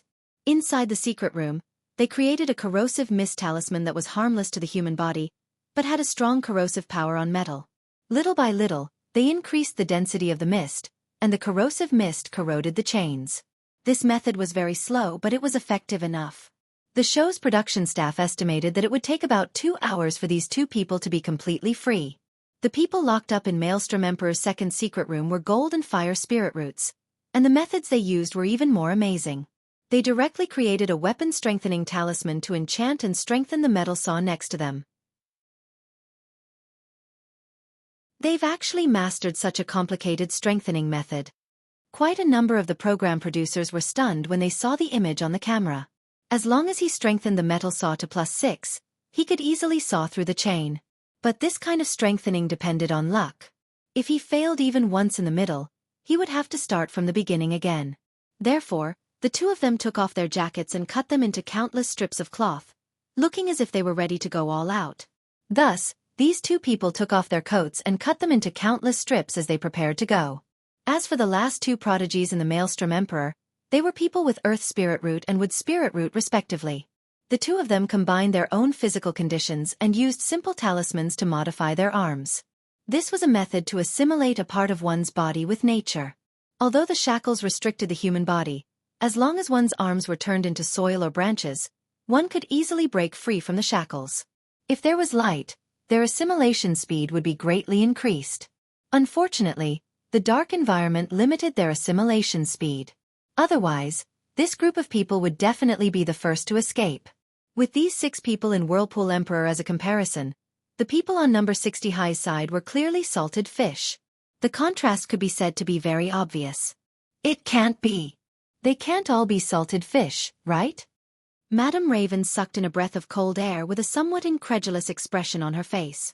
According to the intelligence she had received, there was at least one hidden expert among the people from number 60 high school, and it was impossible for them to all be indifferent salted fish.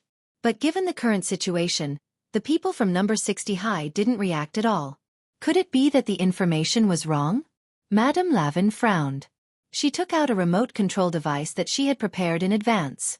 That was the equipment that the senior standing behind her had given her in order to cooperate with the variety challenge this time. It was also known as the Expert Appraisal Remote Control. As long as she pressed the button, the 3 secret rooms in number 60 high school would enter power-up mode. And then something even more dangerous would happen. In a crisis, people often had to react to the impending danger, and they would definitely be able to see some clues. But if the 3 secret rooms were to power up at the same time, innocent people would definitely be implicated. Although Raven's objective was to test them, her original intention was just to ferret out that hidden expert.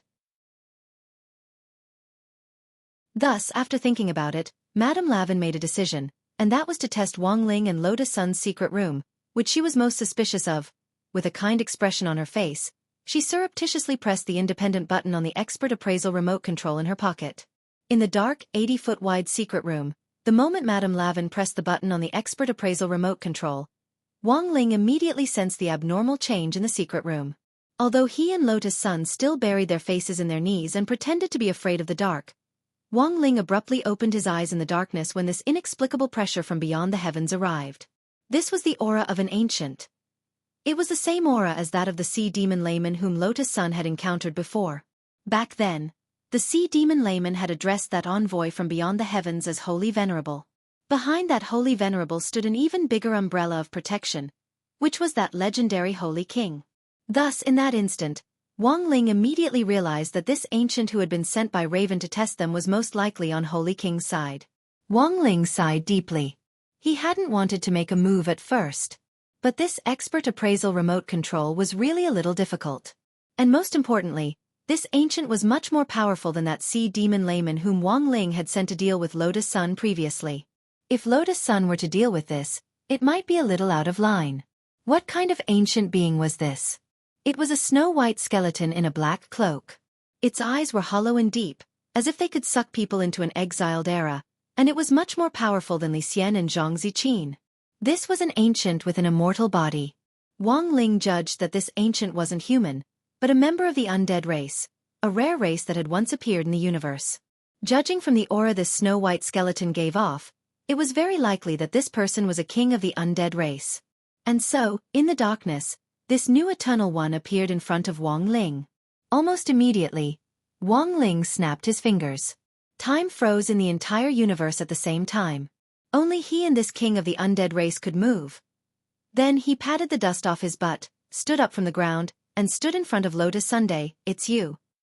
It was obvious that this ancient of the undead race was a little surprised. It had never expected Wang Ling to be the person who had been hiding all this time.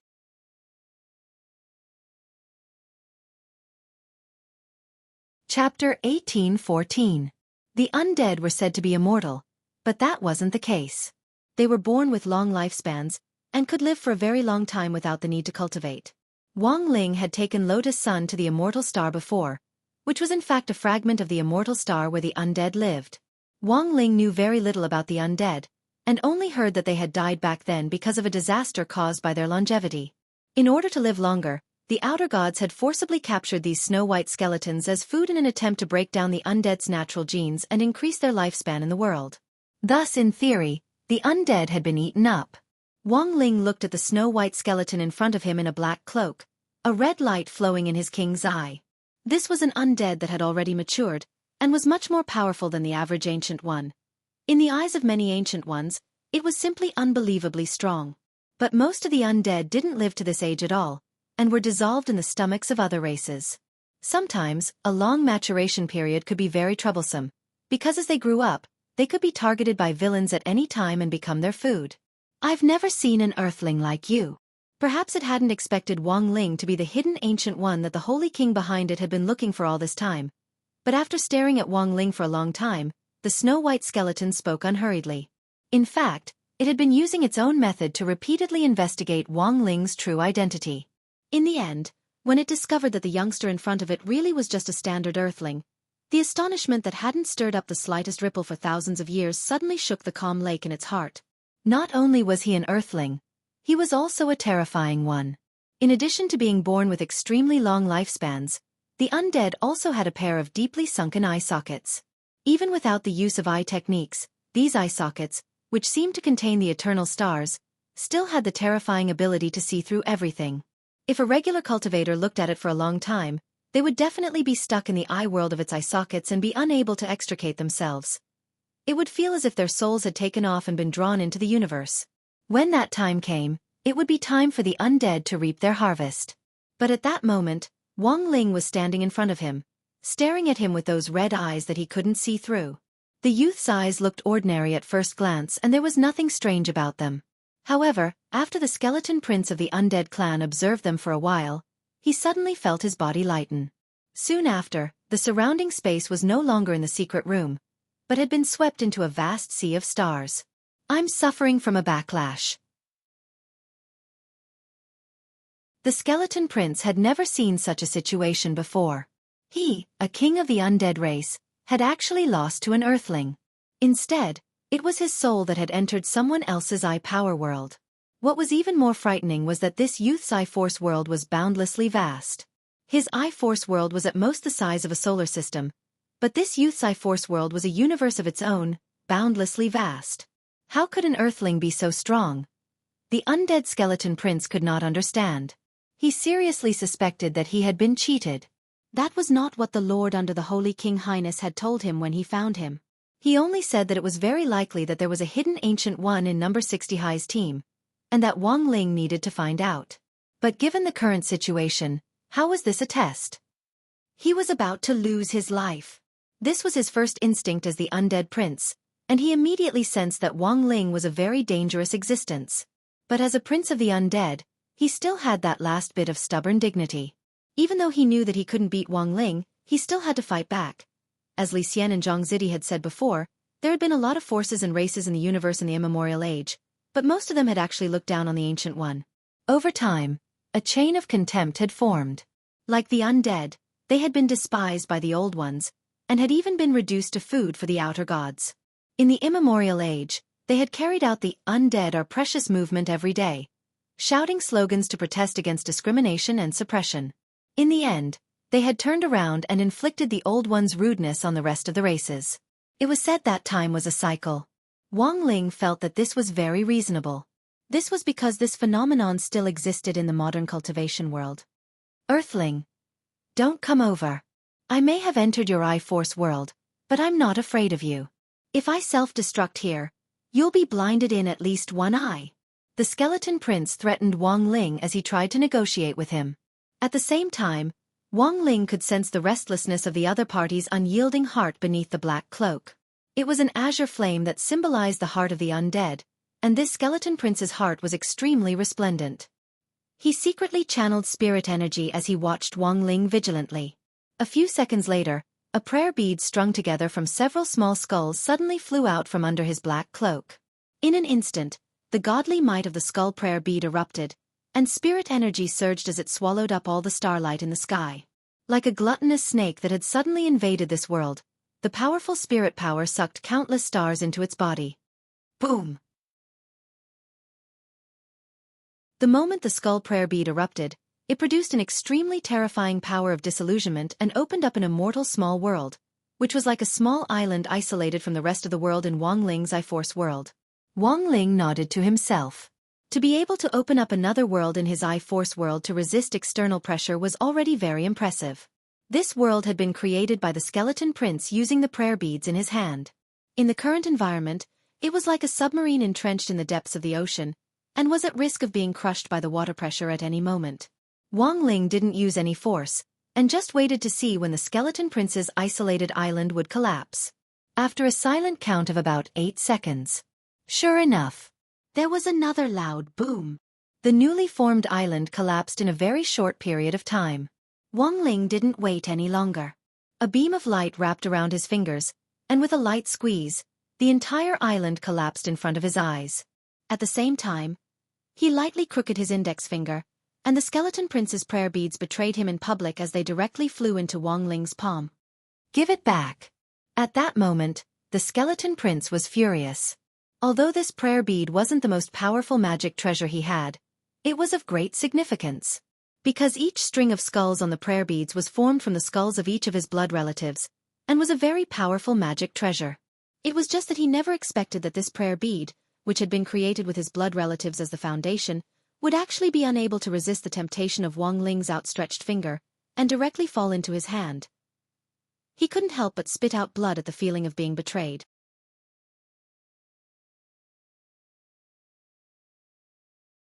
Chapter 18:15. At this point, the skeleton prince clearly understood that there was no chance of winning if he used head-on methods to deal with the youth in front of him. This youth from Earth was too strange. There was something strange about him that he had never seen before, giving him an indescribable feeling of strangeness.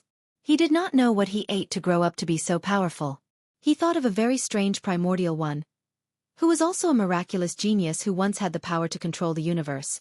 Unfortunately, This genius had overestimated his own strength before he matured and tried to challenge the outer god palace. In the end, he was swallowed by the palace and never returned. Facing Wang Ling now, the skeleton prince had reason to believe that Wang Ling was the reincarnation of that legendary genius from back then. King of all phases. Li Luo. At that moment, he stared at Wang Ling and asked tentatively. Li Luo. Wang Ling frowned slightly, and very quickly remembered this person. Because according to the list of corpses that Zhang Zidong and Li Xian had compiled, there was indeed a skeleton called Li Luo in the supreme corpse winding up painting that Wang Ling had. Back then, Dao ancestor Wang had barged into the outer deity palace and rescued him from a narrow escape. When he was rescued, all that was left of Li Luo was an incomplete skeleton. He was also one of the few ancient people with broken limbs in the corpse burial painting.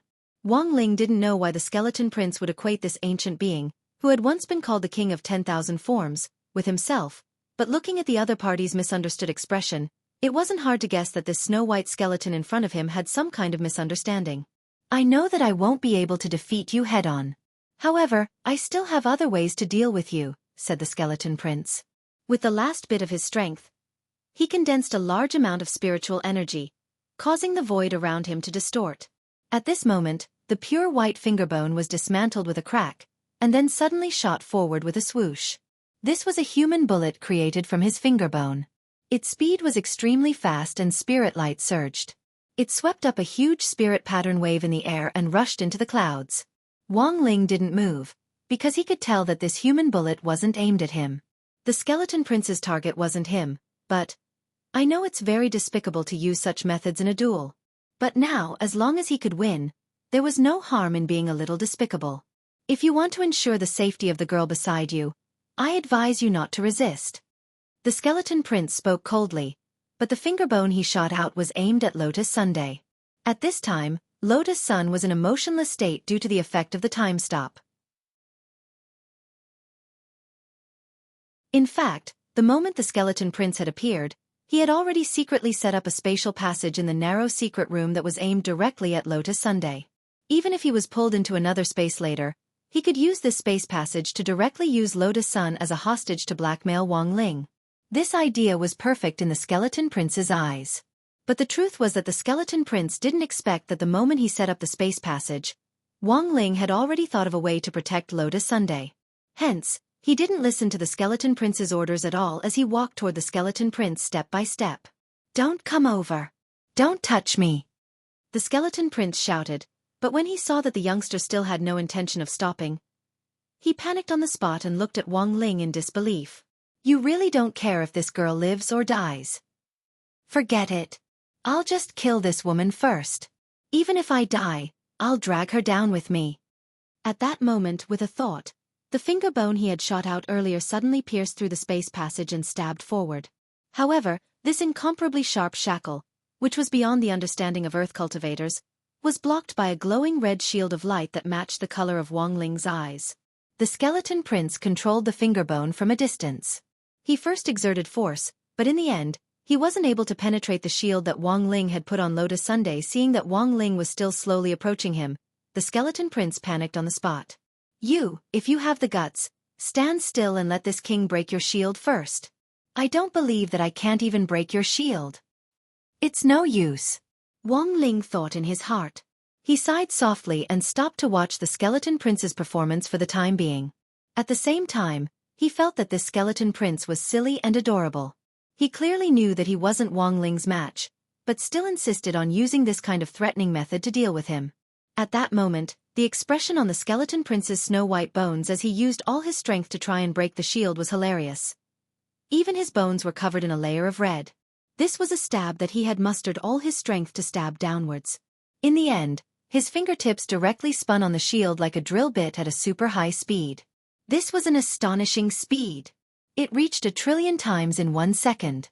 He concentrated all his damage on one point in the shield, trying to use the most powerful pressure to shatter Wang Ling's spirit energy shield. Finally, after trying hard for about 5 minutes, the skeleton prince saw the light. He finally saw it. He stabbed a small hole in the shield, and very quickly, the crack spread out in all directions like a spider web.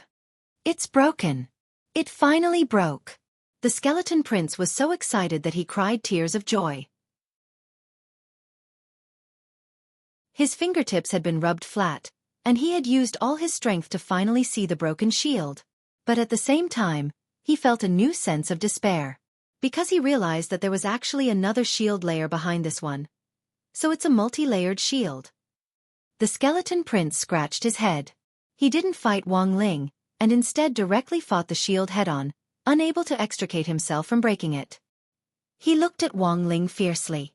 If I don't break all your shields today, I won't have the face to continue living in this cultivation world. Wang Ling opened his mouth and tried to persuade the skeleton prince. You don't have to persuade me. I've made up my mind. You don't have to worry about me getting in the way. I'll make my finger bones invisible later. Those earth cultivators won't be able to see my existence with their magic power and surveillance equipment. Once I break all your shields, I'll fight you again. The skeleton prince vowed to Wang Ling. At that moment, Wang Ling sighed endlessly in his heart. Looking at the stubborn skeleton prince, he really didn't know what to say. A normal multi-layered spirit energy shield would have dozens of layers at most. Because of the structure, the more layers a spirit energy shield was, the more spirit energy it would take to set it up, which was proportional to the consumption. A multi-layered shield often required the combined spirit energy of multiple cultivators to set it up. However, Wang Ling's spirit energy was inexhaustible. In addition, he had always been a steady person. So when he had set it up back then, he had directly covered Lotus Sun with 100 million layers. It was clear that the skeleton prince didn't realize the seriousness of the problem at that moment.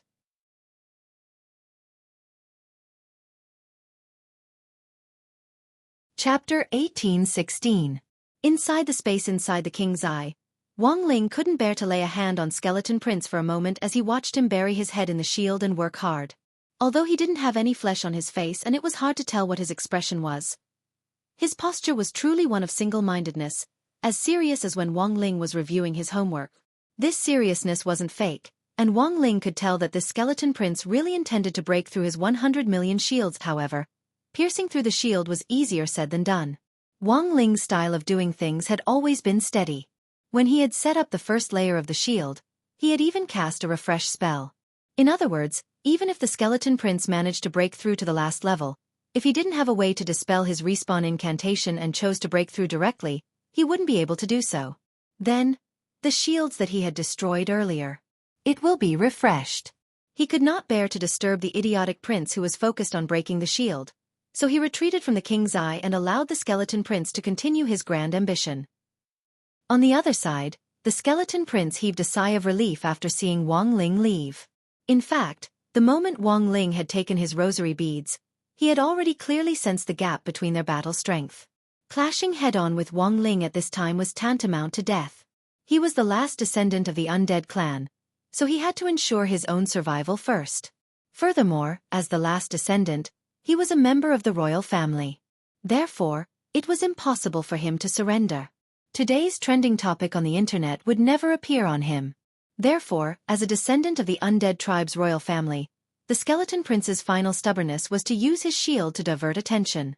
Now that Wang Ling was gone, the pressure on him had abruptly lessened. But he was also well aware that he absolutely couldn't stop working on this shield. Every moment he could drill through it could save his life. After returning to the cramped, damp and dark secret room, Wang Ling realized that the finger bone which the skeleton prince had used to drill into Lotus Sun had really disappeared, but he could still see that it was still working very hard with his eye power. After curling his body back into the corner, he buried his head in his knees again, and with a snap, he secretly snapped his fingers to resume the flow of time. He had a great battle with the skeleton prince in the king's eye. In reality, it didn't take up much time in the real world. Madame Raven stared blankly at number 60 high school's secret room number 1, where there was still no progress.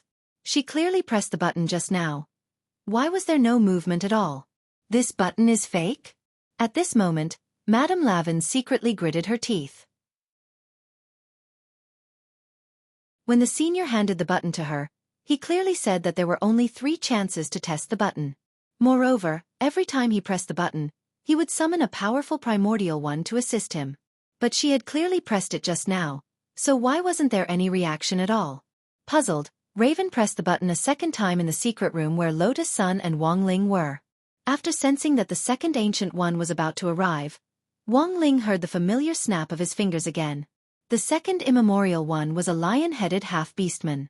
It was also one of the races that had declined during the immemorial era. After seeing Wang Ling, this lion-headed half-orc's eyes were clearly a little astonished. He looked at Wang Ling with a disdainful attitude.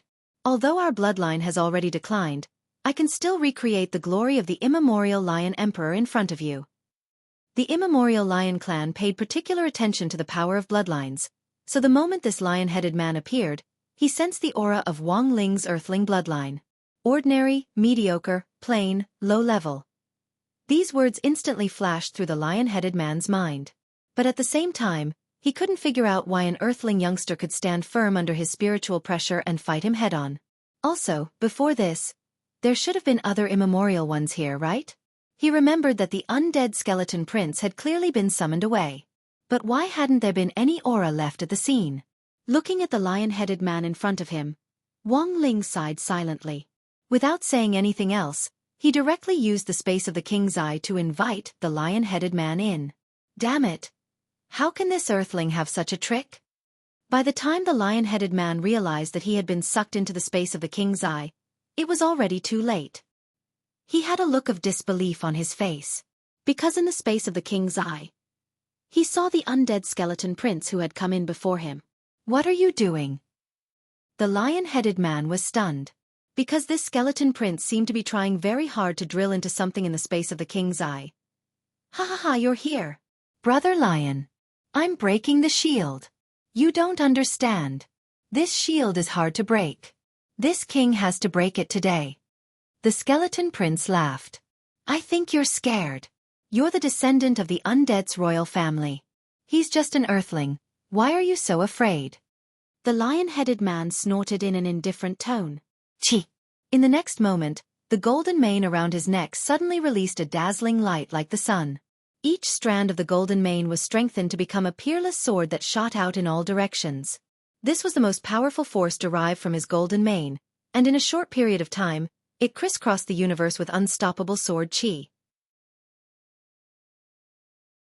Countless stars were cut to pieces by the sword chi, and at the same time, an endless aura of primal chaos was released from each of the mane which had turned into sword light. In the end, these flying manes converged in the sky to form a golden nine-headed lion which fiercely lunged at Wang Ling. This was a terrifying scene as the golden nine-headed lion displayed its kingly posture in the air. Wang Ling could see that this was the ability of a Dharma manifestation armament, which could only be used by extremely powerful eternal ones. Dharma manifestation armament. As the name implied, after summoning one's Dharma manifestation, it would be strengthened again through powerful means, such as putting on a layer of armor. At that moment, this nine-headed lion's Dharma manifestation was covered in the golden mane of the lion-headed man, and it was armed to the teeth. Each strand of the golden mane had turned into an extremely tough and peerless sword which was stuck into the nine-headed lion's body, completely covering it like a hedgehog. Seeing this scene, Wang Ling instantly understood. Since it was a sword, then it would be easy. Sword come. At that moment his mind stirred. He directly summoned Jinka. He slashed forward. In one move, the sword fell 1,000 feathers, and the golden nine-headed lion collapsed on the spot.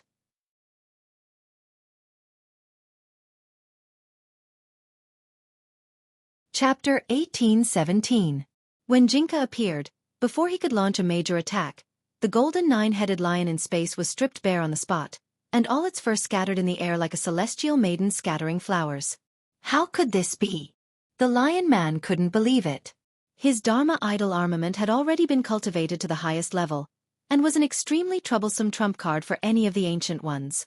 But this youngster in front of him had directly neutralized it with a peachwood sword. What on earth was this peachwood sword?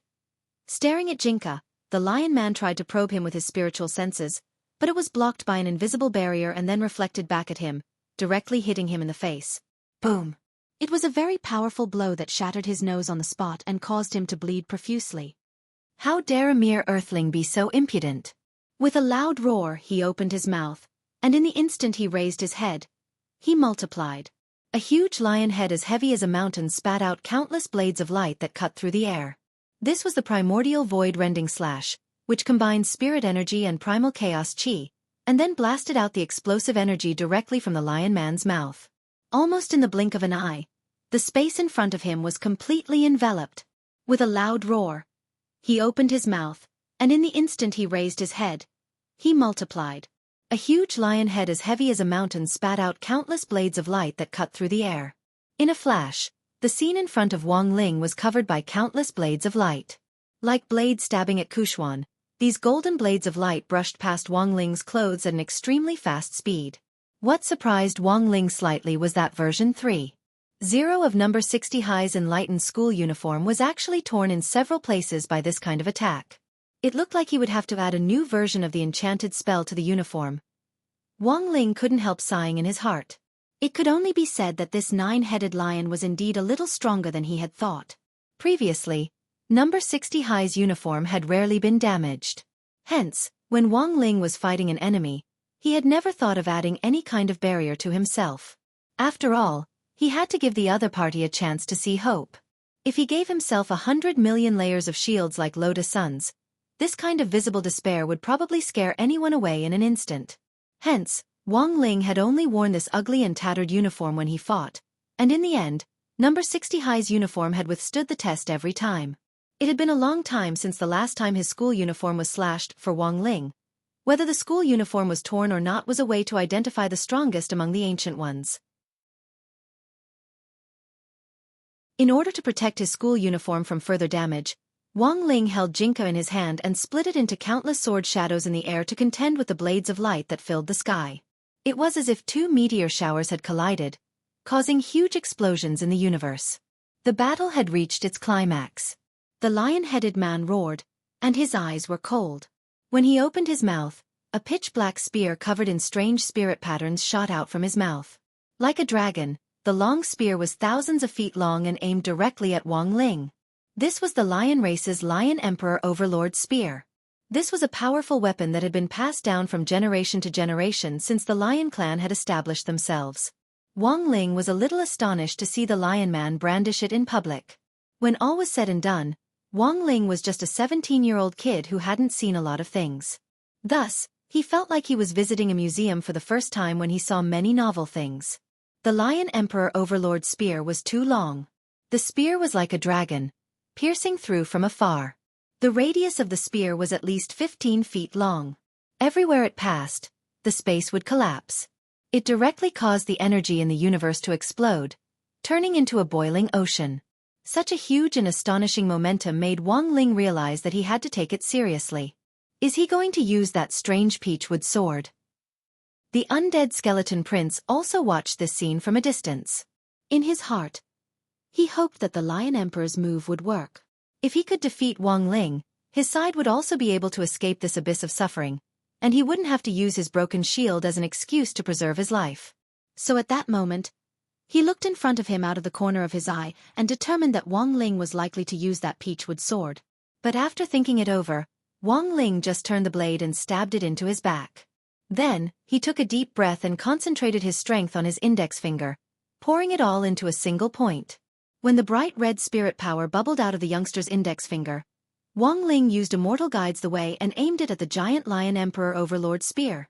At this point, the undead skeleton prince and the Shi clan's Lion Man were dumbstruck by Wang Ling's maneuver.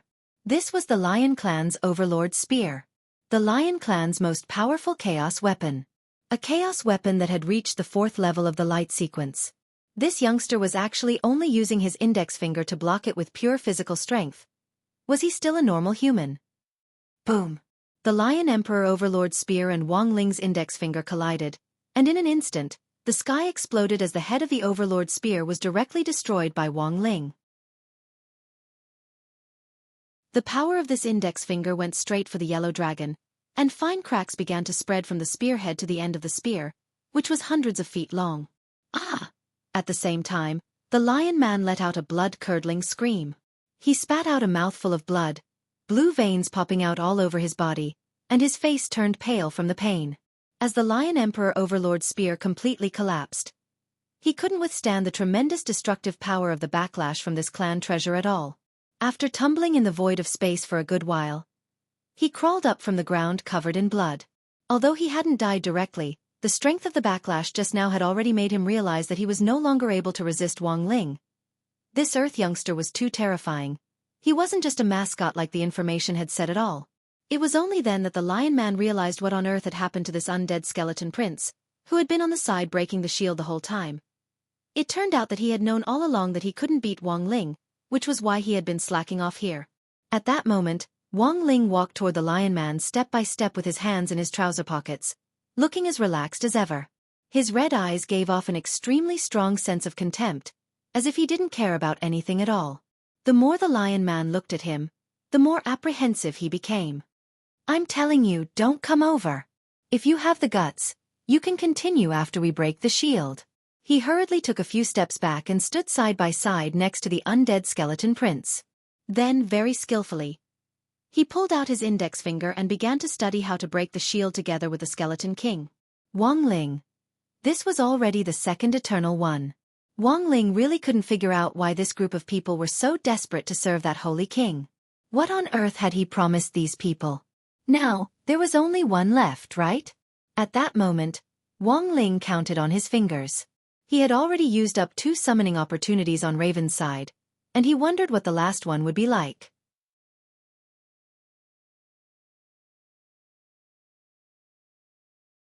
Chapter 18:18. The situation was worse than the Lion Man had imagined. Just a few breaths ago, he had been ridiculing this idiot skeleton prince of the undead for slacking off under the guise of breaking the shield. In the end, he had also touched it. It couldn't be helped. The main thing was that Wang Ling was too strong. He had complete control of the inner universe of the King's Eye, and possessed unparalleled might. His Lion Emperor Overlord Spear. It was a level 4 clan guarding chaos magic treasure. It had been destroyed by this youngster with one finger. This was such terrifying strength that the Lion Man's scalp went numb for a moment. Thus, he had no choice but to settle for the next best thing, and use the same method as the skeleton prince of the undead. Otherwise, their lives would be in danger. Moreover, both of them were extremely worried about what they would do if the shield was destroyed by them in the end. Hence, they tacitly went easy on each other. It looked like they were working hard to break the shield, but in fact, they were just slacking off. What should we do? At that moment, the 2 ancient beings trapped in the inner universe of the King's Eye were pondering the same question. They didn't remember what their original mission was at all.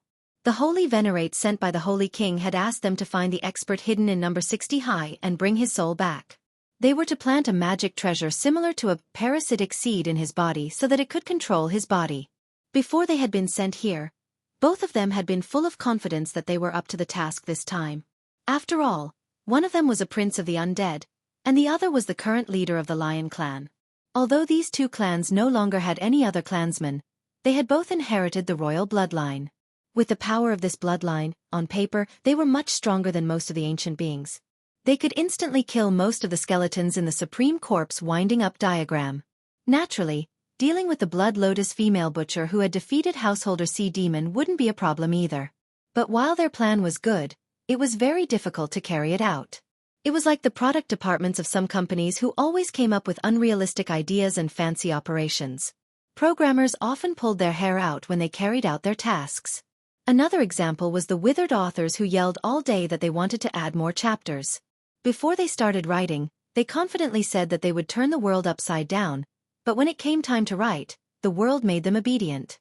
As it turned out, there was always a difference between ideas and practice. In fact, Wang Ling hadn't expected the 2 ancient beings of the royal bloodline to be so afraid of him. But what did they say? That they could cut through his school uniform. He had to give them credit where it was due. From the beginning, he hadn't intended to kill these 2 people. After all, they were descendants of the royal family, and all of them were ancient ones. They knew as much as Li Xian and Zhang Zizi. So from the very beginning, his goal had been to capture the 2 of them alive like pet elves, then lock them up in the corpse picture for domestication. The primordial ones were the oldest branch of human cultivation civilization. Since Dao ancestor Wang intended to preserve them, he must have his own reasons. Furthermore, Wang Ling firmly believed that in the end, he would have to start with these ancient ones when it came to creating a talisman that could limit the energy in his body once and for all. Prince of them was, of that of Wang, Emperor of. Gu, he of Wang. Prince of, in the world of the Venerate would gradually adapt to modern cultivation civilization under certain constraints, and in the end, turn them into his own power in case of an emergency. This was like creating a game world. Wang Ling could be the main god of this game world, and let the Venerate build their own homes, establish their own sects, and revive the glory of their clan back then. Finally, the benefits would be distributed according to how much each Venerate contributed to this world. In any case, Wang Zhibao had an inexhaustible supply of magic treasures, and any one of them would be enough for the Venerate to fight over. So under the premise of a clear system, the benefits would be distributed according to how much they contributed, and no one would have any objections. But Wang Ling also knew that it wouldn't be easy to realize this idea. First of all, he had to establish a trustworthy management team with him as the core, which would have prestige among the Venerate. Li Xian and Zhang Ziqin were his trusted aides, so they were naturally his first choice. But it would be hard to intimidate them with just their strength. Thus, he needed descendants of the royal family like the Skeleton Prince and the Lion Man in front of him to play supporting roles.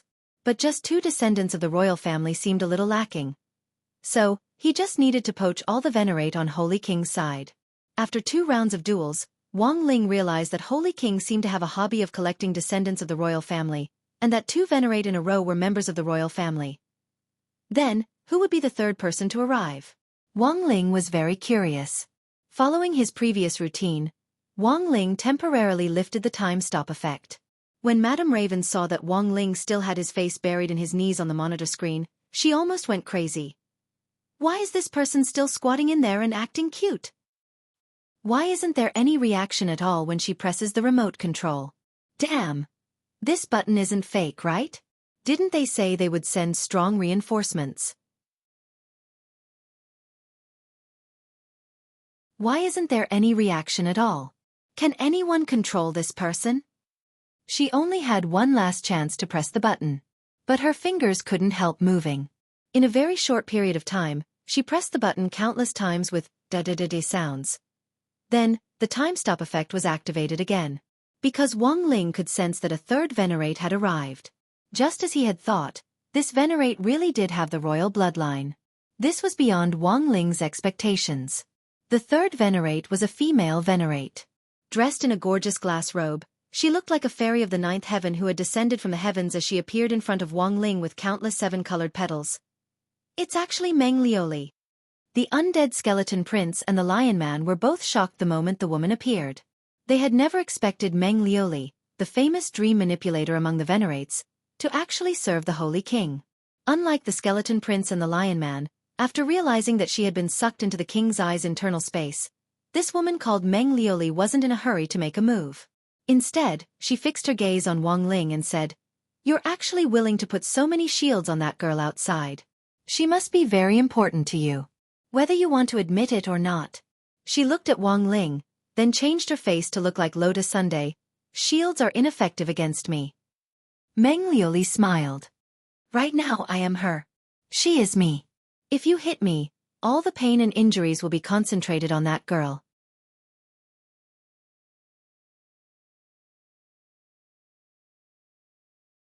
Chapter 18-19.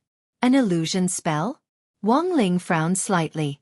Or rather, this wasn't a simple illusion spell, but a clone spell that was very similar to a real clone, except that the target wasn't the caster, but a designated person.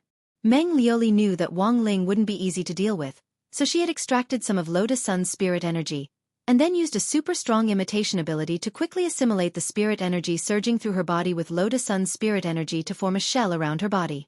In this way, she had taken on Lotus Sun's appearance. This was a brilliant spell technique, which Meng Liuli called Moonlight Knight's Oath, or Knight's Oath for short. It was an extremely brilliant technique that involved the assimilation of soul, clone, and spirit energy at the same time, and could only be done by an ancient being who was completely proficient in this type of spell. The most important thing was that by doing this, one could indeed ignore the influence of the external shield, and directly start to break down from the inside. Meng Liuli was full of confidence in the method she had used. She had come to rescue the Skeleton Prince and the Lion Man, but after threatening Wang Ling, she looked at the 2 people behind her out of the corner of her eye and saw that they were still focused on breaking the shield, as if they had already completely given up on resisting. She even received disdainful taunts from the Skeleton Prince and the Lion Man out of the corner of their eyes. They mocked Meng Lioli for being too young. They didn't understand how dangerous the youngster in front of them was. The look in their eyes was clearly telling her that these techniques were child's play in front of Wang Ling, and that she should quickly give up on resisting and stop struggling pointlessly. At that moment, Meng Lioli grit her teeth, summoned a glass dagger, and stared at Wang Ling as the princess of the Dream Clan. Today I will show you my power. Wang Ling. Despite her arrogance, Wang Ling could tell that the glass dagger she had summoned wasn't a dagger to stab him, but a dagger that Meng Lioli had used to come from Remnant. After this miraculous assimilation was completed, all the pain would be reflected back on Lotus Sun. So Meng Lioli naturally wasn't afraid of getting hurt. The next moment, she clenched her teeth, grabbed the hilt of the dagger, and stabbed it deep into her thigh. Meng Lioli couldn't wait to see Lotus Sun's pained expression. She imagined the moment she stabbed her knife in, blood spurting out of Lotus Sun's slender snow-white thigh. However, it turned out that she was thinking too much. As soon as the knife stabbed down, the lion-headed man on the back let out a heart-wrenching scream.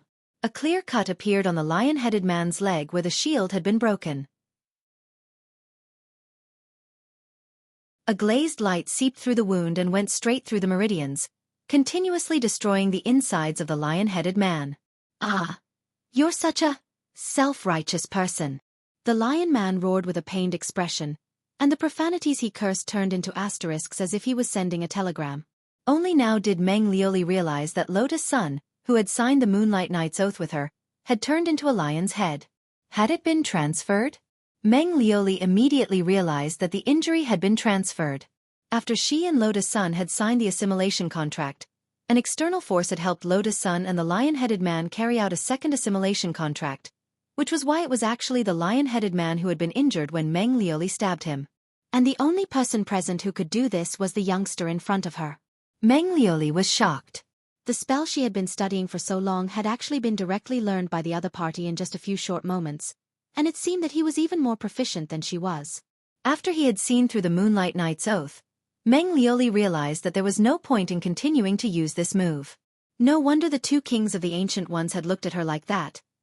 There was indeed something strange about this Earth youngster, and he wouldn't be easy to deal with. Threatening him head-on wouldn't work, and Meng Lioli felt that if she wanted to tame this youngster, she had to use some other methods. Thus, after dispelling the effects of the Moonlight Knight's oath spell, Meng Lioli raised both hands at Wang Ling and slowly walked toward him. In a tender voice she said, "This little brother, I, the princess of the Dream Clan, will never listen to anyone. You're very strong. Do you want to join me in reviving the royal clan? I'm willing to be yours." She said this to Wang Ling with sincerity. Failing to threaten him, Meng Lioli could only sell him something else. Furthermore, she had always believed that this move would definitely work on Wang Ling. When all was said and done, he was a hot-blooded youngster. No normal man would be able to withstand this kind of attack. As she walked toward Wang Ling, she untied her belt so that her fair skin was faintly discernible under the transparent glass robe. The blood on the lion-headed man's leg hadn't stopped yet, and instantly surged even more violently. However, the expression on Wang Ling's face didn't change at all. It was true that he was a hot-blooded youngster, but that didn't mean that he would be in front of Meng Lioli. As the princess of the Dream Clan, Meng Lioli was naturally a very beautiful woman. Graceful and beautiful, she was like a dazzling seven-colored gem. She still maintained her youthful appearance. This kind of appearance was like that of a goddess who had walked out of a painting. Any man could only describe it as pleasing to the eye. Unfortunately, Meng Lioli's appearance couldn't be maintained if Wang Ling used the slightest bit of his power of sight. Although Meng Lioli had tried her best to maintain her appearance with all kinds of beauty-preserving spells and elixirs, in Wang Ling's eyes, as long as the king's eye was active, she would look like an old woman who had lived through the ages. At that moment Meng Lioli, who was gracefully walking toward Wang Ling in the eyes of the skeleton prince and the lion-headed man, was an old woman with loose skin, a face full of age spots, and a face full of wrinkles. It wasn't that Wang Ling hadn't seen beautiful girls before, but he certainly wasn't that hot-blooded in the face of an old woman. Thus, he didn't say anything, and only took out his enchanted phone. After casting a spell of the king's eye, he took a picture of Meng Lioli's true appearance. Wang Ling knew that it might be a little cruel for a woman to do this, but people always had to face their truest selves. Without another word, he directly used the king's eye to launch a spiritual spell visual projection, and projected the image of Meng Lioli he had just taken into the air. This was a public execution of Meng Liuli. And at that moment, it was very clear. Meng Liuli couldn't take it anymore. The corners of her mouth twitched as she stared at the aged face projected in the air, and her expression instantly changed. You're tuning in to the Xiaofan's Wuxia Tales YouTube channel. Don't forget to subscribe and join us on this journey to catch the most captivating stories.